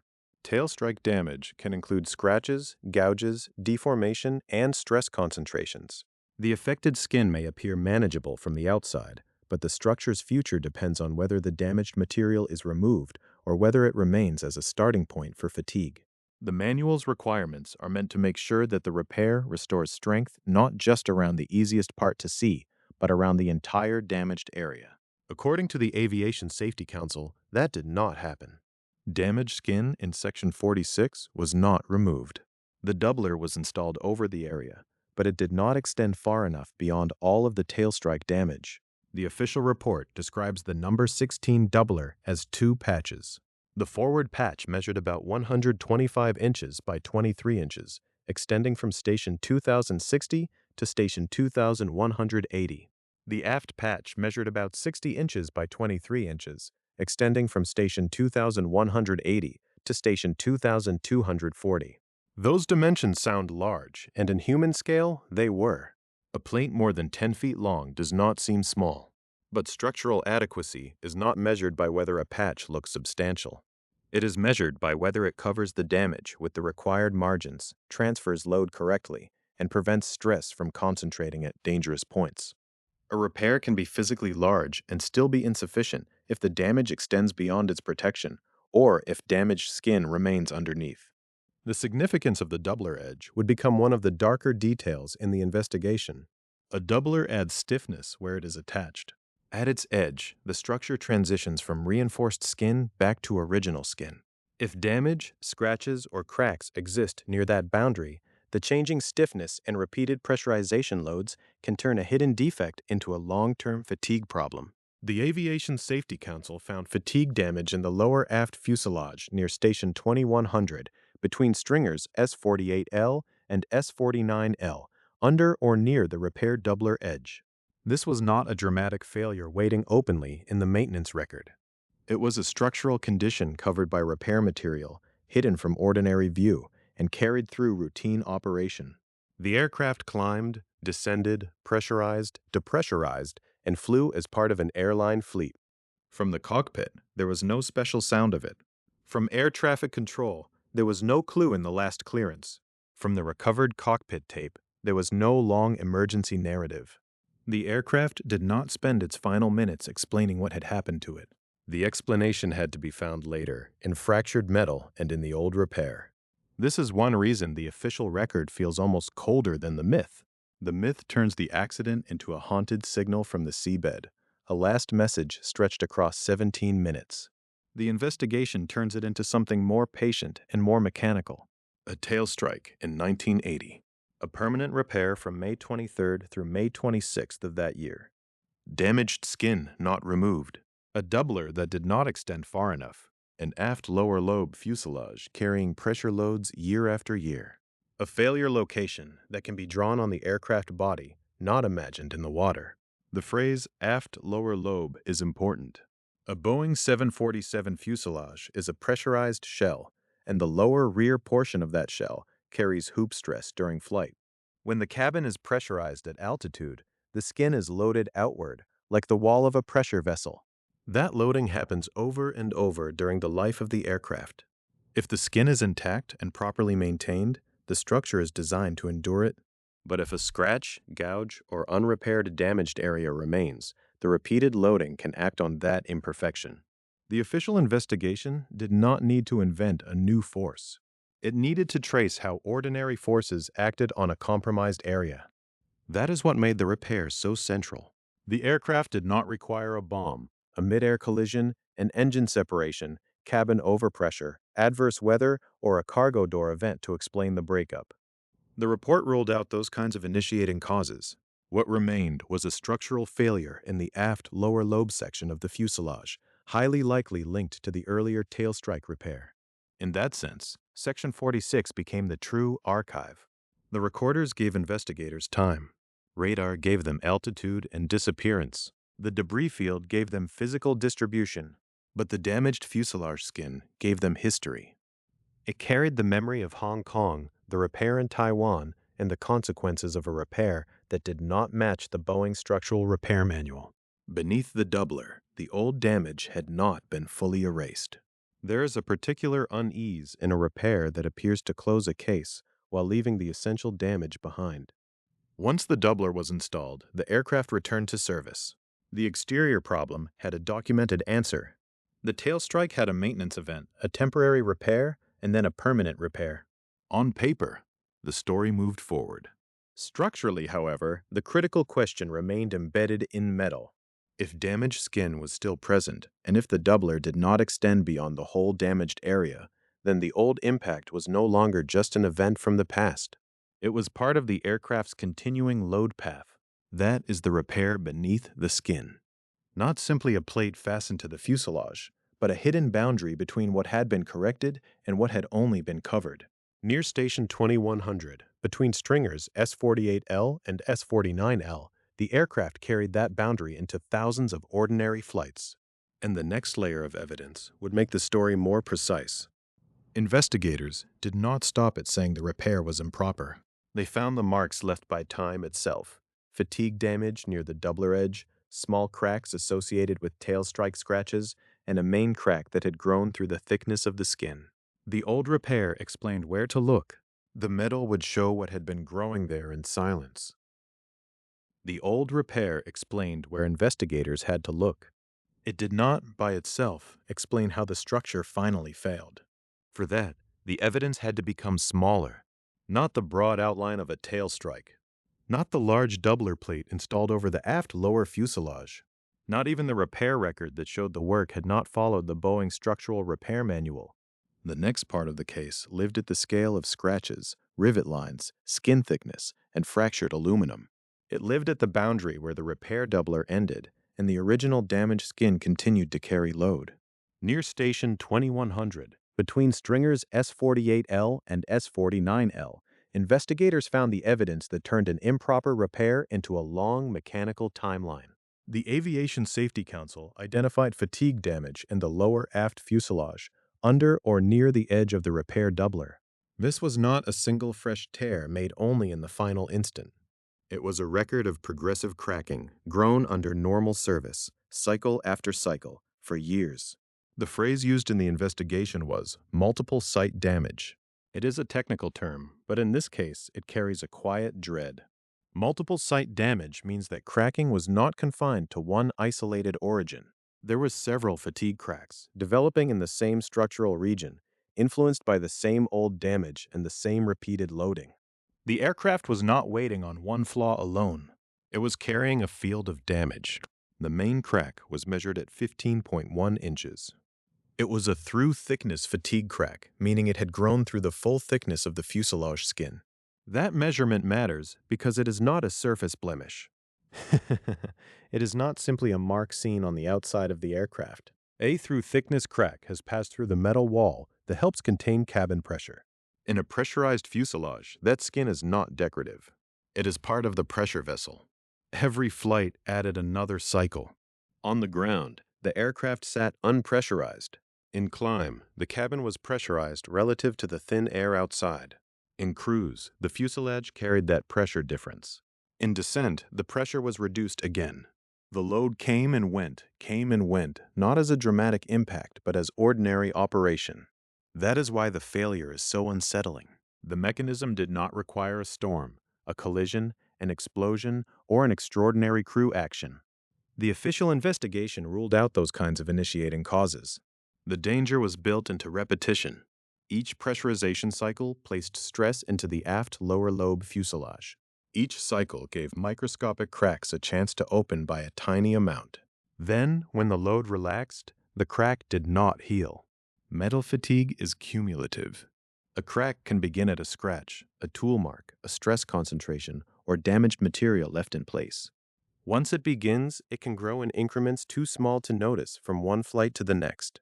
The aircraft may pass through years of service, while the evidence remains hidden beneath paint, structure, and repair hardware. The smaller cracks in the Flight 611 wreckage were associated with scratches from the 1980 tail strike.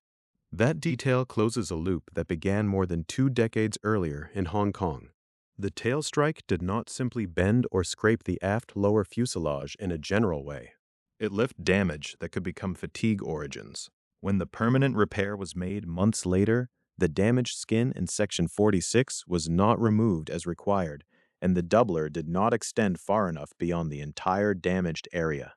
The result was a repaired-looking surface over material that still contained old injury. The repair doubler changed the structural geography. It covered part of the damaged region, but its edge also became important. Where a doubler ends, stiffness changes. Load moves through the skin and repair plate differently on either side of that boundary. If damaged skin remains near that boundary, it can be subjected to repeated stress in a way that encourages fatigue growth. Investigators found the relevant damage near that repair doubler edge in the same area already identified as central to the accident sequence. This is the mechanical horror of the case. Nothing in the cockpit voice recorder gave the crew a long warning. The recording did not contain a 17-minute broadcast from the ocean floor. It contained ordinary cockpit audio until the aircraft's power was cut during breakup. The physical explanation was not in a message after impact, but in metal that had been speaking much more slowly. It spoke in fracture surfaces, fretting marks, and crack patterns. Fatigue surfaces can preserve time in a way that human perception cannot. They show repeated growth. They show that a crack was not born only at the moment of disaster. In the case of CI611, the investigators were able to connect the main fatigue crack and the smaller cracks to the old damaged area beneath or near the repair. The aircraft had accumulated 64,810 total flight hours and 21,398 flight cycles by the time of the accident. Those figures are not just operational statistics. In a fatigue investigation, cycles are history written into structure. 21,398 cycles means more than 21,000 repetitions of pressurization and depressurization across the life of the aircraft. Not all of those cycles occurred after the tail strike, but the tail strike happened early in the aircraft's service life, on February 7, 1980. From that point forward, the damaged and improperly repaired region was present through a vast number of normal flights. The airplane could depart, climb, cruise, descend, land, and be prepared again. Each normal flight could appear to confirm that the repair was adequate. But fatigue does not require daily symptoms. It requires time, stress, and a place to begin. The 15.1-inch crack was the visible result of that process. It was not yet the full length later inferred for the final failure, but it was a confirmed piece of the damage history. Around it were smaller cracks, multiple sites of fatigue associated with the tail strike scratches. Together, they showed a structure losing margin for more than 1 point. The fuselage was not a single unbroken shell until the last moment. It had been gradually weakened. This distinction matters because myths often imagine catastrophe as a sudden external interruption. a signal from the seabed, a mysterious final transmission, a hidden message. But the official evidence points towards something less theatrical and more disturbing: a normal aircraft on a normal route from Taoyuan to Hong Kong, carrying a structural flaw that had become part of its everyday life. The last minutes of Flight 611 were violent, but the growth of the damage was patient. It did not happen in the sky over the Taiwan Strait alone. It happened in the repeated flexing of aluminum around an old wound. It happened under a repair that looked like resolution but did not fully remove the damaged skin. It happened at station 2100, between stringers S48L and S49L, where pressurization loads returned again and again to the same place. Multiple site damage gives the mystery its physical shape. Not one secret message. Not one unexplained sound. Not one impossible broadcast from the ocean floor. Instead, many small beginnings hidden near the edge of a doubler, growing until they became one structural problem too large for the aircraft to carry. By the time CI611 climbed toward flight level 350, the question was no longer whether a crack existed. Investigators had found the evidence that cracking had been there. The more difficult question was how much strength remained once those cracks had lengthened, and spread beyond what the structure could tolerate. A 15.1-inch through-thickness crack was part of the record. The smaller cracks were part of the record, but the final rupture required something larger, a continuous crack long enough to consume the residual strength of the lower aft fuselage. That is where the investigation moved next, from the presence of fatigue to the size of the failure it could create. The metal had shown that damage existed in multiple places. Now the analysis had to ask when ordinary climb loads stopped being ordinary and when a hidden crack had finally outgrown the aircraft around it. The metal had shown that damage existed in more than one place. It had shown fatigue near the edge of the repair doubler. It had shown a 15.1-inch through-thickness crack and smaller cracks associated with scratches left by the old tail strike. But a crack found after an accident is only part of the story. Investigators still had to ask what that crack meant while the aircraft was alive, pressurized, climbing, and carrying normal loads. This is where the case becomes less visible and more exact. The Aviation Safety Council did not describe the final failure as a moment when the aircraft encountered some extraordinary force from outside. The report's logic moved in the opposite direction. It asked how much strength remained in the aft lower fuselage after years of fatigue growth beneath and near the improper repair. It asked whether the structure, already weakened, could still carry the loads expected in ordinary service. And it asked how long a continuous crack would have to be before normal operation became enough to finish the failure. The answer was not comforting. Residual strength analysis indicated that normal operational loads could compromise fuselage strength when a continuous crack reached 58 inches or longer. The report then inferred that before the in-flight breakup, a continuous crack of at least 71 inches was probably present. Those two lengths matter because they change the way the accident is understood. The aircraft did not have to be struck. It did not have to be violently mishandled. It did not have to be driven into a storm cell or torn open by a sudden overpressure event. If the crack had reached the size inferred by the investigation, then the remaining structural margin had already been consumed. The ordinary loads of a pressurized climb could become fatal, not because the climb was unusual, but because the aircraft was no longer structurally whole. The phrase residual strength sounds technical, almost neutral. In this accident, it is one of the most important phrases in the report. It means the strength left after damage has already occurred. It is not the original strength imagined by the design. It is not the strength assumed when the aircraft first entered service. It is what remains after scratches, fatigue, improper repair geometry, and thousands of pressurization cycles have done their work. For China Airlines Flight 611, the investigation placed that remaining strength in the aft lower lobe of Section 46, around Station 2100, between stringers S48L and S49L. This was not the whole aircraft failing at once in some vague and dramatic sense. It was a specific zone of skin and structure, below the passenger cabin, behind the older damage, where the consequences of a 1980 tailstrike repair had been carried forward for more than 2 decades. The aircraft itself had lived a long operational life by the time of the accident. It had accumulated 64,810 total flight hours and 21,398 flight cycles. Every cycle mattered because the fuselage was a pressure vessel. On the ground, the pressure difference was absent or low. In flight, as the aircraft climbed, the cabin was pressurized for the people inside. The skin of the fuselage carried stress. Then the aircraft descended, the pressure changed again, and the cycle was repeated. One cycle is ordinary. Thousands are service life. Tens of thousands become history written into metal. In a healthy structure, with damage removed and repairs made according to the required structural standard, those cycles are part of what the aircraft is built and maintained to endure.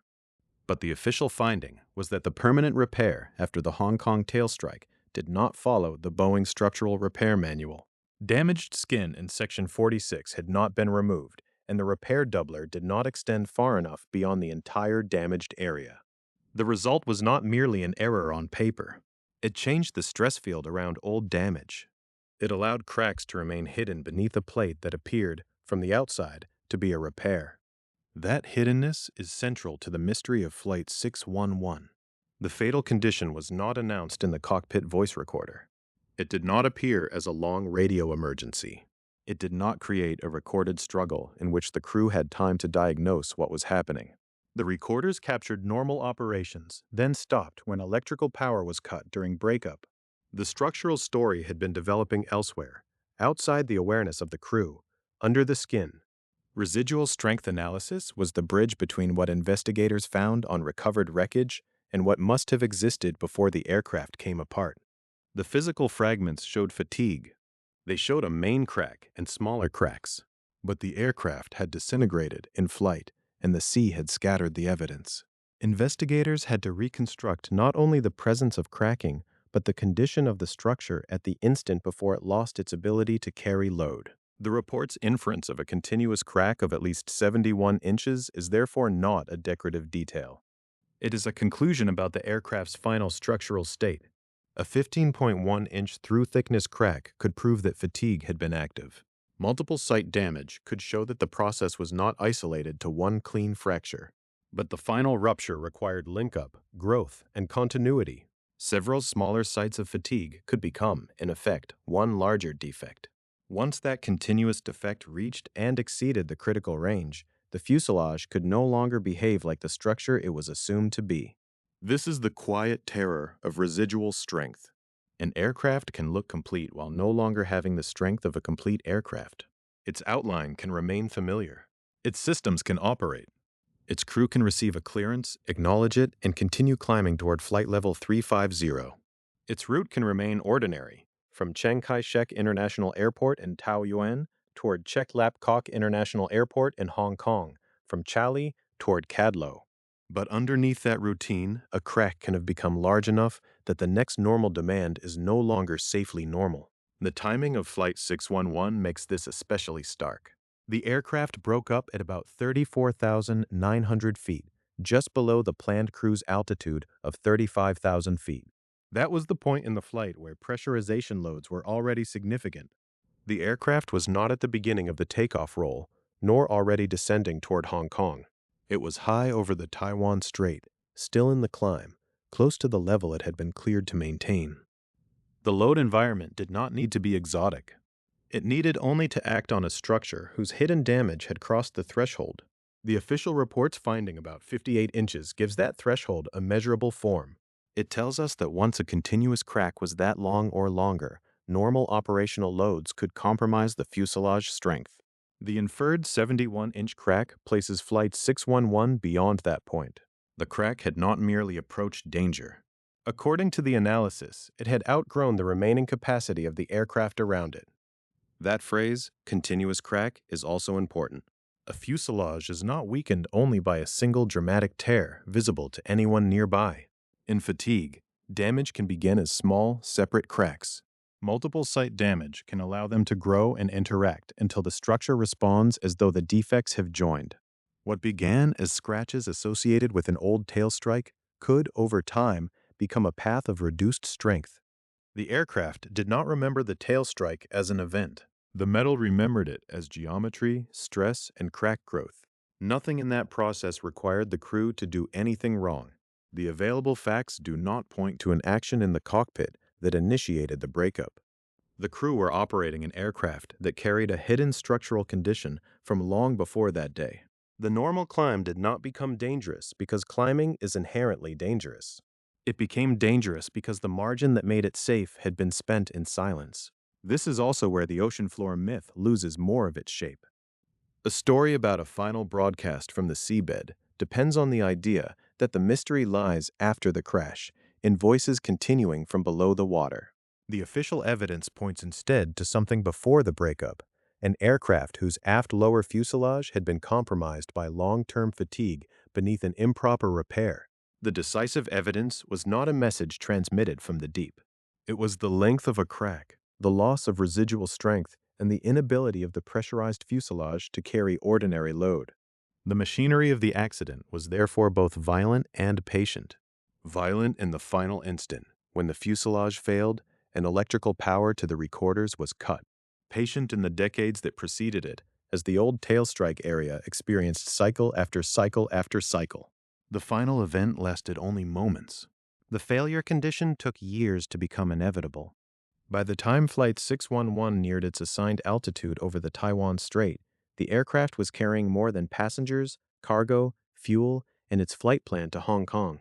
It was carrying the unresolved consequence of Section 46. It was carrying the area around Station 2100. It was carrying a repair doubler that had not fully solved the damage beneath it. And, according to the residual strength analysis, it was carrying a crack long enough that ordinary flight loads could finish what fatigue had begun. That conclusion narrows the mystery. It does not make the accident simple, but it makes the field of possible explanations smaller.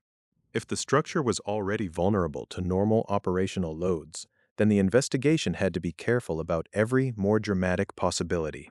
The sea, the recorder myth, and the sudden disappearance all invite speculation. But the report moved methodically, separating what sounded possible from what the evidence could support. Mid-air collision, engines, weather, explosive forces, cargo doors, dangerous goods, crew action, air traffic control, each would have to be tested against the same standard. The crack had given investigators a mechanism. The next task was to show what had not brought the aircraft down. The crack had given investigators a mechanism. The next task was to show what had not brought the aircraft down. That part of the record matters because Flight 611 did not leave behind a simple scene. It vanished from radar over the Taiwan Strait. Wreckage was found floating northeast of Makung in the Penghu Islands. The cockpit voice recorder and flight data recorder were recovered from the seabed weeks later. The aircraft had broken apart at high altitude, near the end of its climb, without a long emergency exchange on the radio. In that kind of silence, almost any dramatic explanation can feel possible. But an accident investigation does not begin with the most cinematic answer. It begins with competing possibilities, then removes them one by one when the physical evidence, recorded data, maintenance history, radar track, and recovered wreckage do not support them. The Aviation Safety Council's final report did exactly that. It did not merely identify the aft lower fuselage failure linked to the old tailstrike repair. It also documented the major scenarios that did not initiate the breakup. One of the first possibilities was a mid-air collision. A large aircraft disappearing from radar at altitude naturally raises that question. If another aircraft, an object, or some external impact had struck the Boeing 747, the breakup might have been sudden, violent, and confusing from the ground. But the official investigation found no initiating role for a mid-air collision. The evidence did not point to another aircraft or an outside strike as the event that opened the structure. The breakup pattern and the structural findings led investigators back inside the airplane itself, toward the pressurized fuselage and the long-hidden damage in Section 46. The engines were also examined as possible initiators. Engine failure can be dramatic, and in some accidents, an uncontained engine event can send fragments into critical structure. Engine separation can produce extreme aerodynamic and structural consequences. In Flight 611, however, the report ruled out engine failure or engine separation as initiating causes. The aircraft was not brought down by a power plant coming apart first. The recorders stopped because power was lost during the breakup, not because the investigation found that an engine event began the sequence. That distinction is important. The sudden end of recorded data can sound, to a listener, like the trace of a machine failure. But in this case, the simultaneous stopping of the cockpit voice recorder and flight data recorder was consistent with aircraft power being cut as the structure failed. It was an effect of the breakup, not evidence that the engines caused it. The investigation also considered cabin overpressure. Because the final failure involved the pressurized fuselage, pressure itself had to be part of the analysis. A pressurized aircraft is always carrying a load that passengers cannot see. The cabin is not just a room in the sky. It is a vessel, expanding and contracting through flight cycles, placing stress on the skin, frames, stringers, repairs, fasteners, and old scars. But the report did not find cabin overpressure to be the initiating factor. The problem was not that the aircraft had been subjected to an abnormal pressure event beyond its intended operation. The more troubling conclusion was quieter. Normal operational loads could become fatal after the residual strength had been consumed by fatigue cracking. Weather was another obvious question. Over water, at altitude, with an aircraft lost suddenly from radar, adverse weather might seem like a ready explanation. Turbulence, storms, or extreme atmospheric conditions can impose loads on an airframe. But the official investigation ruled out adverse weather as a factor in the breakup. The aircraft was not found to have flown into weather severe enough to explain the structural failure. Again, the path narrowed, away from the sky, around the aircraft, and toward the condition of the aircraft itself. Then came the possibilities that often attach themselves to sudden aviation disasters in public memory: an explosive device, a fuel tank explosion, hazardous cargo, dangerous goods. Each carries its own kind of fear. Each can turn a routine flight into an instant catastrophe. Each can also feed the kind of legend that later grows around incomplete fragments of truth. The Aviation Safety Council report ruled out an explosive device as a factor in the breakup. It also ruled out a fuel tank explosion. The evidence did not support the idea that the aircraft was destroyed by a bomb or by an internal fuel air blast. The investigation also found no role for hazardous cargo or dangerous goods. The accident was not traced to something improperly carried in the hold, not to cargo that reacted, ignited, or detonated, and not to a hidden dangerous material that tore the airplane apart. That finding has a particular weight in this case because the myth of an ocean floor broadcast depends on atmosphere. It depends on the feeling that something more secret, more uncanny, or more violent must have happened than the official sequence describes. But the archive does not become more powerful when it adds explosions that the evidence does not support. It becomes more powerful when it shows how much was eliminated before the final conclusion was reached. The cargo door was also considered. A sudden cargo door opening has a known place in aviation memory, especially in the history of large pressurized aircraft. If a door opens in flight, pressure loads can change rapidly, structure can fail, and the event can be catastrophic. In Flight 611, the official report ruled out cargo door opening as a factor. The investigation did not find that a door had opened first and triggered the breakup. Once again, the failure was not traced to a dramatic single opening in the aircraft's exterior, but to a damaged and improperly repaired area of fuselage skin that had been weakening for years. Air traffic control actions were examined as well. The last clearance from Taipei Area Control had been calm and ordinary. Continue climbing toward flight level 350 from Chali direct to Cadlo. The aircraft acknowledged, and that acknowledgement became the last radio transmission received from the flight. There was no evidence that air traffic control actions caused the accident. The clearance did not place the aircraft into a collision. It did not direct the crew into a known danger that the investigation identified as causal.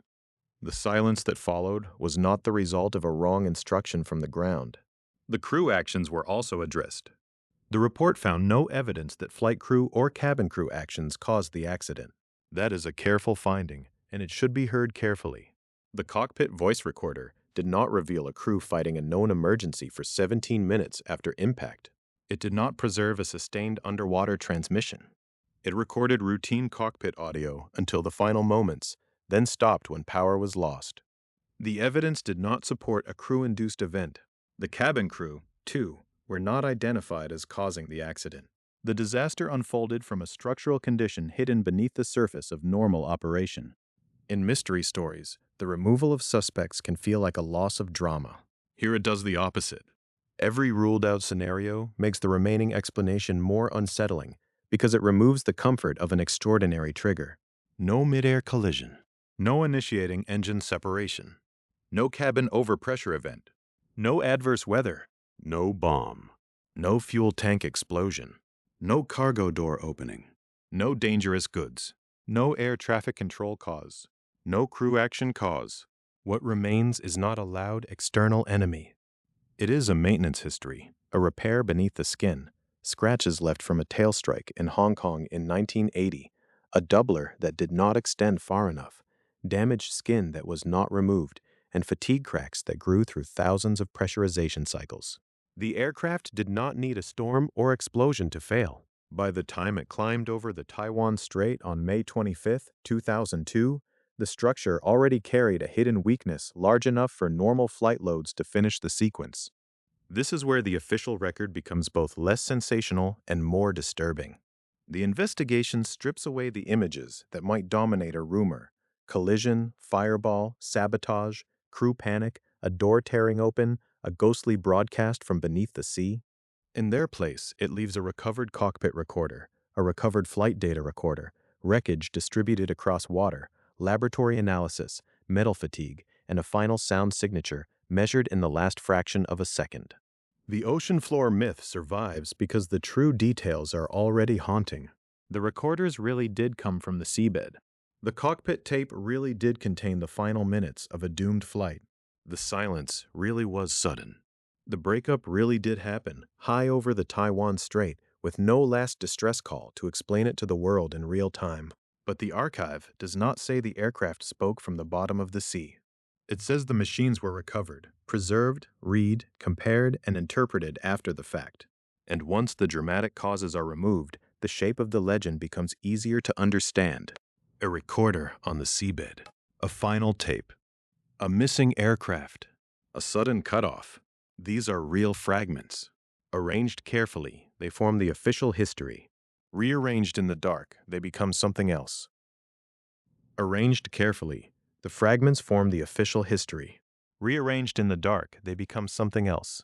That is the quiet mechanism behind many aviation legends. They do not always begin with invention. Often, they begin with a real object, a real date, a real coordinate, and a real absence. In the case of China Airlines Flight 611, the objects were real.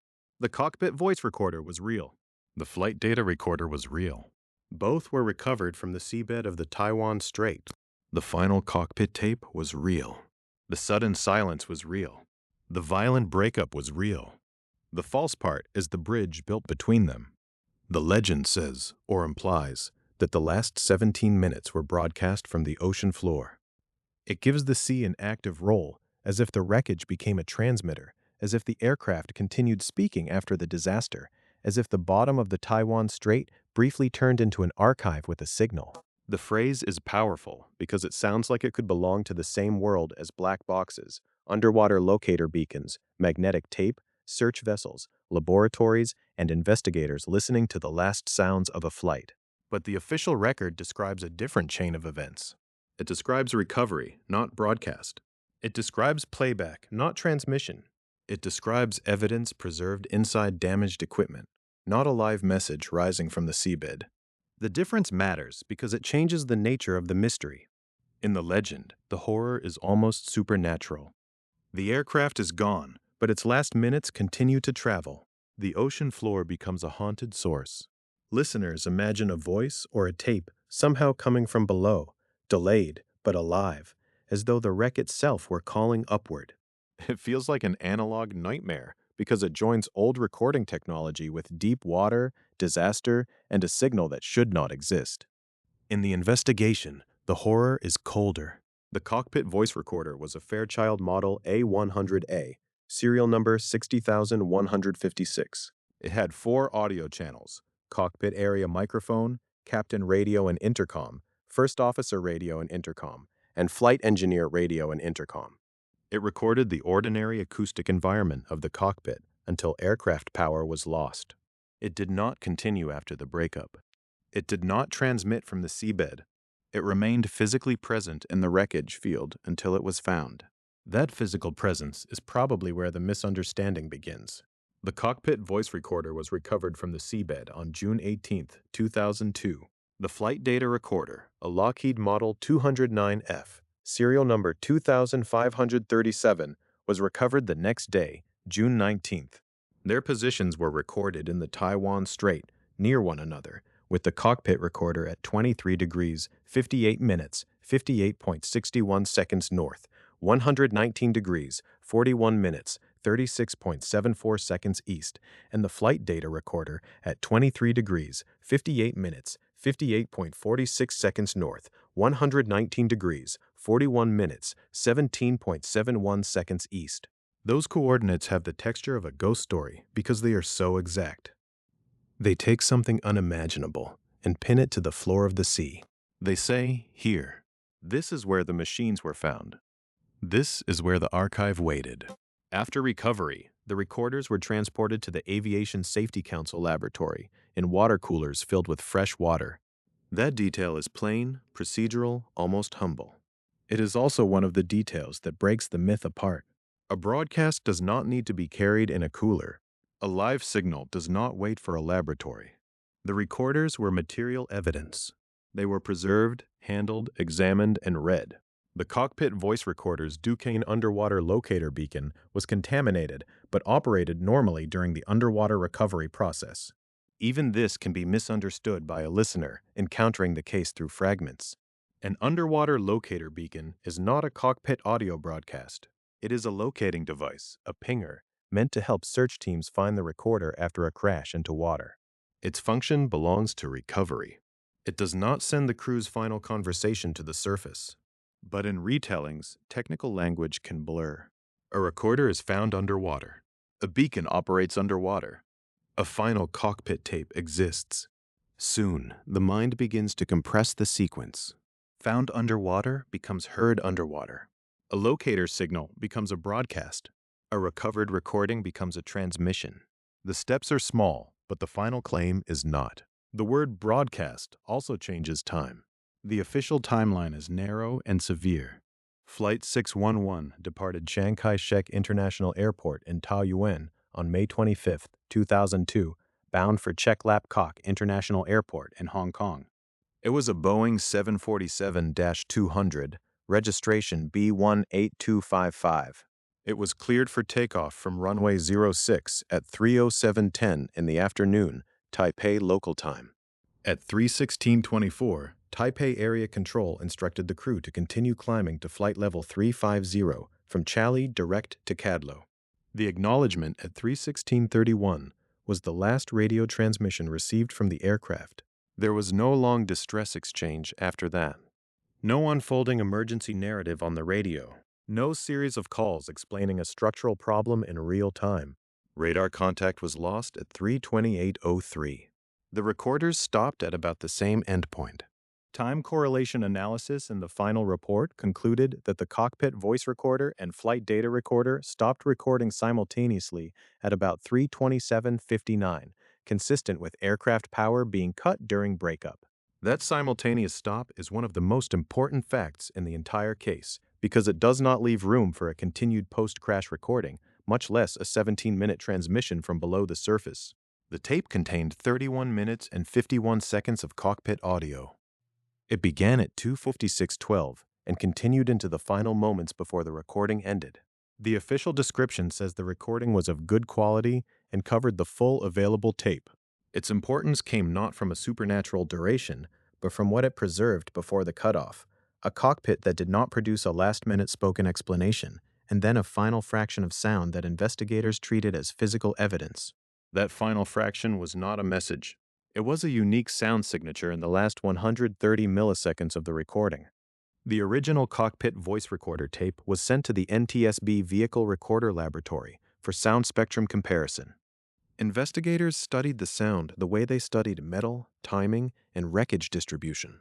They used it with simultaneous recorder power loss to infer that the initial breakup began in the pressurized area.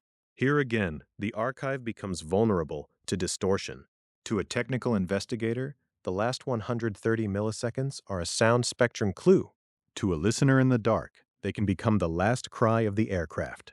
The more precise the evidence becomes, the more uncanny it may feel when removed from its context. The ocean floor legend depends on that removal. It takes the seabed recovery and separates it from the recovery date. It takes the final cockpit recording and separates it from the recorder's power loss. It takes the sudden silence and separates it from the structural breakup. It takes the word beacon and lets it drift toward the word broadcast. It takes an archive and turns it into an event. But the official investigation did not find an event after the crash in which Flight 611 continued to speak. It found an event before impact, an in-flight breakup at about 34,900 feet, just below the planned cruising altitude of 35,000 feet. The aircraft did not descend intact into the Taiwan Strait while continuing to record a coherent final sequence. It broke apart in flight. Floating wreckage was later sighted about 23 nautical miles northeast of Mekong in the Penghu Islands. The pattern, the radar data, the recorder cutoff, and the structural evidence all point away from the broadcast story. Still, the legend feels plausible because the true story already contains the ingredients of one. There is an aircraft that vanished from radar. There is no final radio distress call. There is wreckage on the sea. There are recorders on the seabed. There is magnetic tape. There is a last sound. There is a laboratory where that sound is examined.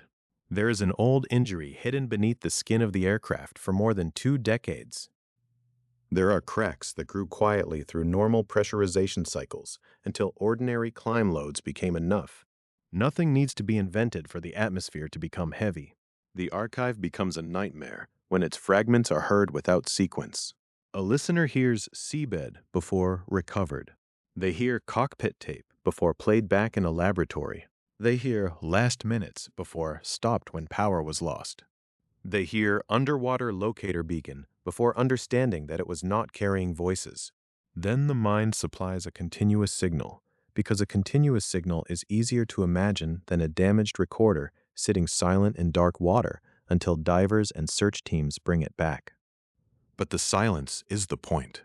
The recorder did not continue because the aircraft could not continue. The tape ended because the systems feeding it ended. The final record is not a message from the ocean floor, but a boundary. Up to this point, the machine had power. After this point, the structure was no longer whole. That boundary is more frightening than the myth because it is mechanical, abrupt, and indifferent. This is how the archive has to be read. Not as a haunted broadcast, but as a set of preserved traces. A Fairchild cockpit voice recorder recovered on June 18th. A Lockheed flight data recorder recovered on June 19th. Fresh water coolers. Laboratory playback. Sound spectrum comparison. Simultaneous stoppage. A final 130 milliseconds. A breakup over the Taiwan Strait. The real last minutes were not sent upward from the seabed. They were carried there silently inside a recorder and brought back only after the aircraft, the passengers, the crew, and the evidence had already fallen out of the sky. What remains is not less mysterious. It is more exact. The question is no longer how the ocean broadcast a doomed flight. The question is how an ordinary route from Taoyuan to Hong Kong reached a final silence near 35,000 feet, and how the answer had been waiting for years beneath a repair in the aft lower fuselage. By the end of the record, the story has become quieter than the legend that carried it. There is no ocean voice. There is no long underwater message rising through the Taiwan Strait. There is no 17-minute broadcast from the seabed. What exists is more physical, more limited, and more difficult to misunderstand once the pieces are placed in order. A Boeing 747-200, registration B18255, left Chiang Kai-shek International Airport in Taoyuan on May 25, 2002, bound for Cheklapkok International Airport in Hong Kong.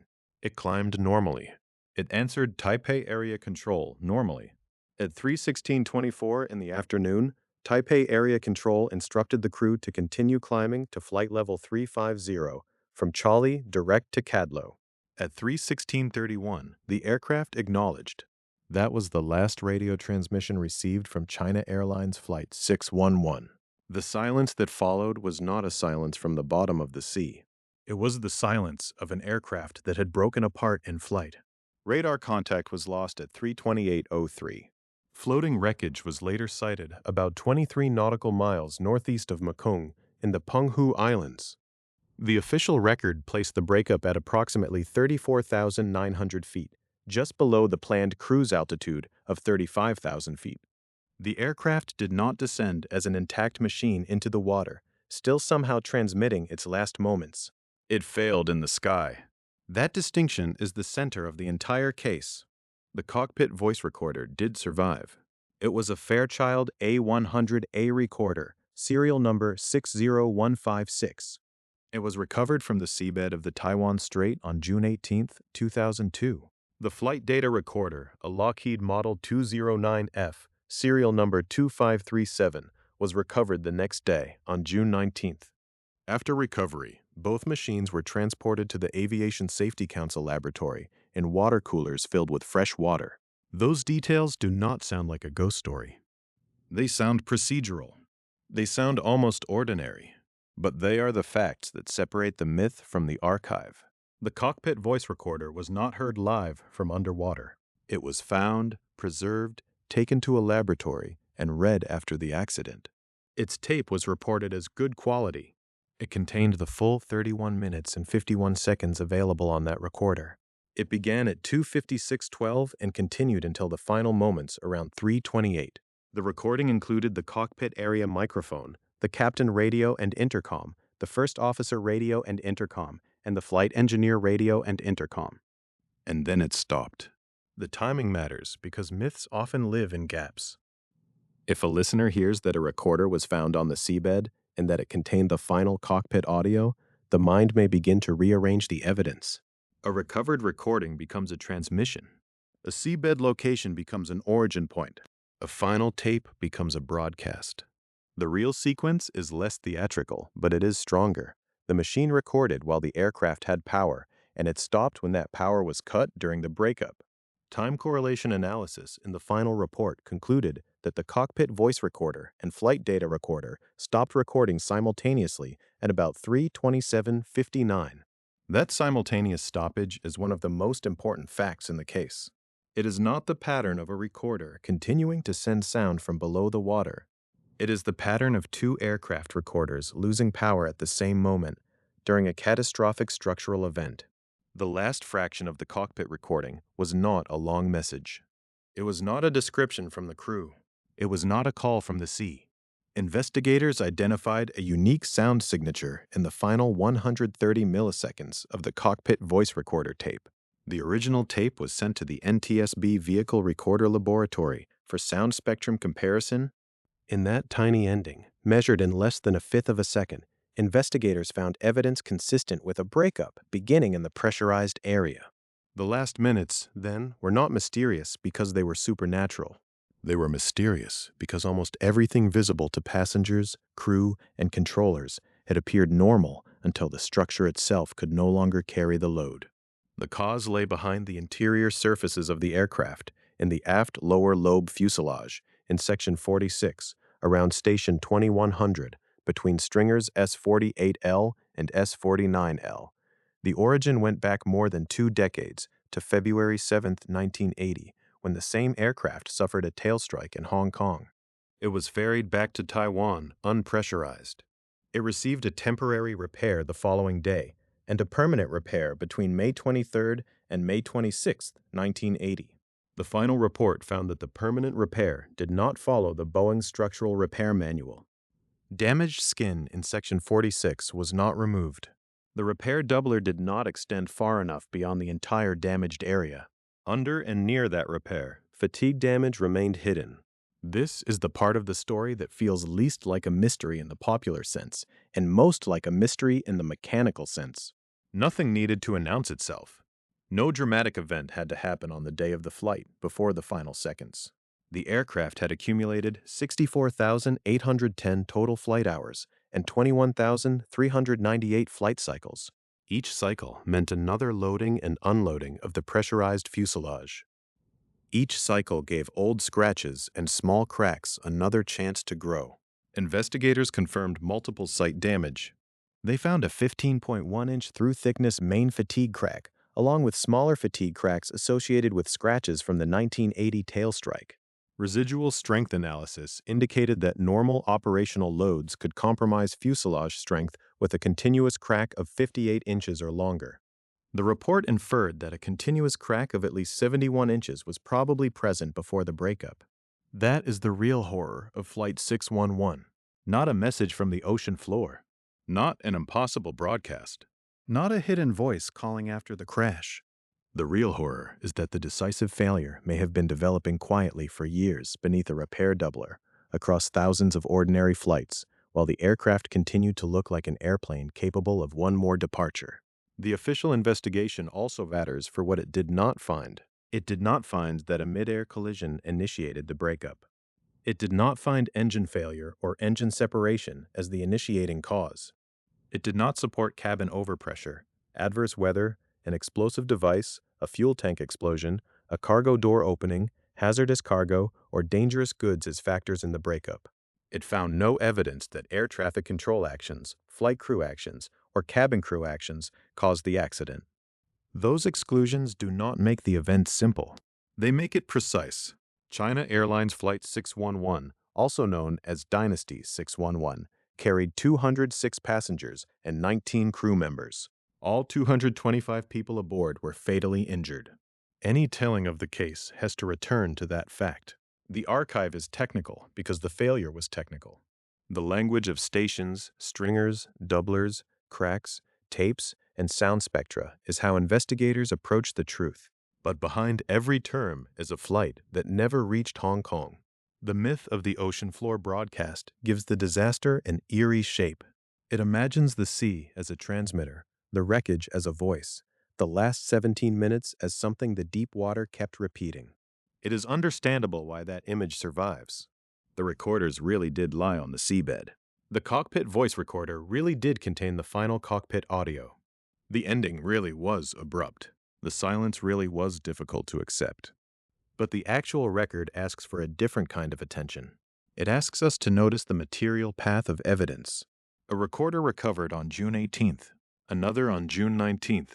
Fresh water coolers, laboratory analysis, a good quality tape, 4 audio channels, a final sound signature, simultaneous power loss, wreckage floating northeast of Makong, a structural repair from 1980, hidden fatigue cracking in the aft lower fuselage, a sudden breakup near 35,000 feet.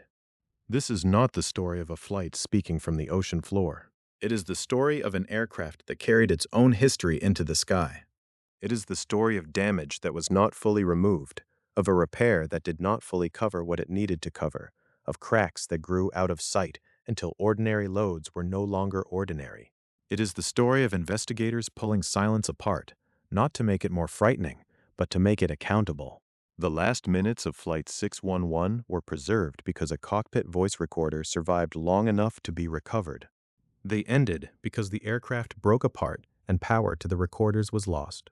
The ocean did not broadcast them. The ocean only held the machines until they could be found.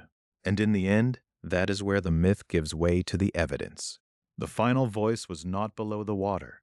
The final answer was beneath the skin.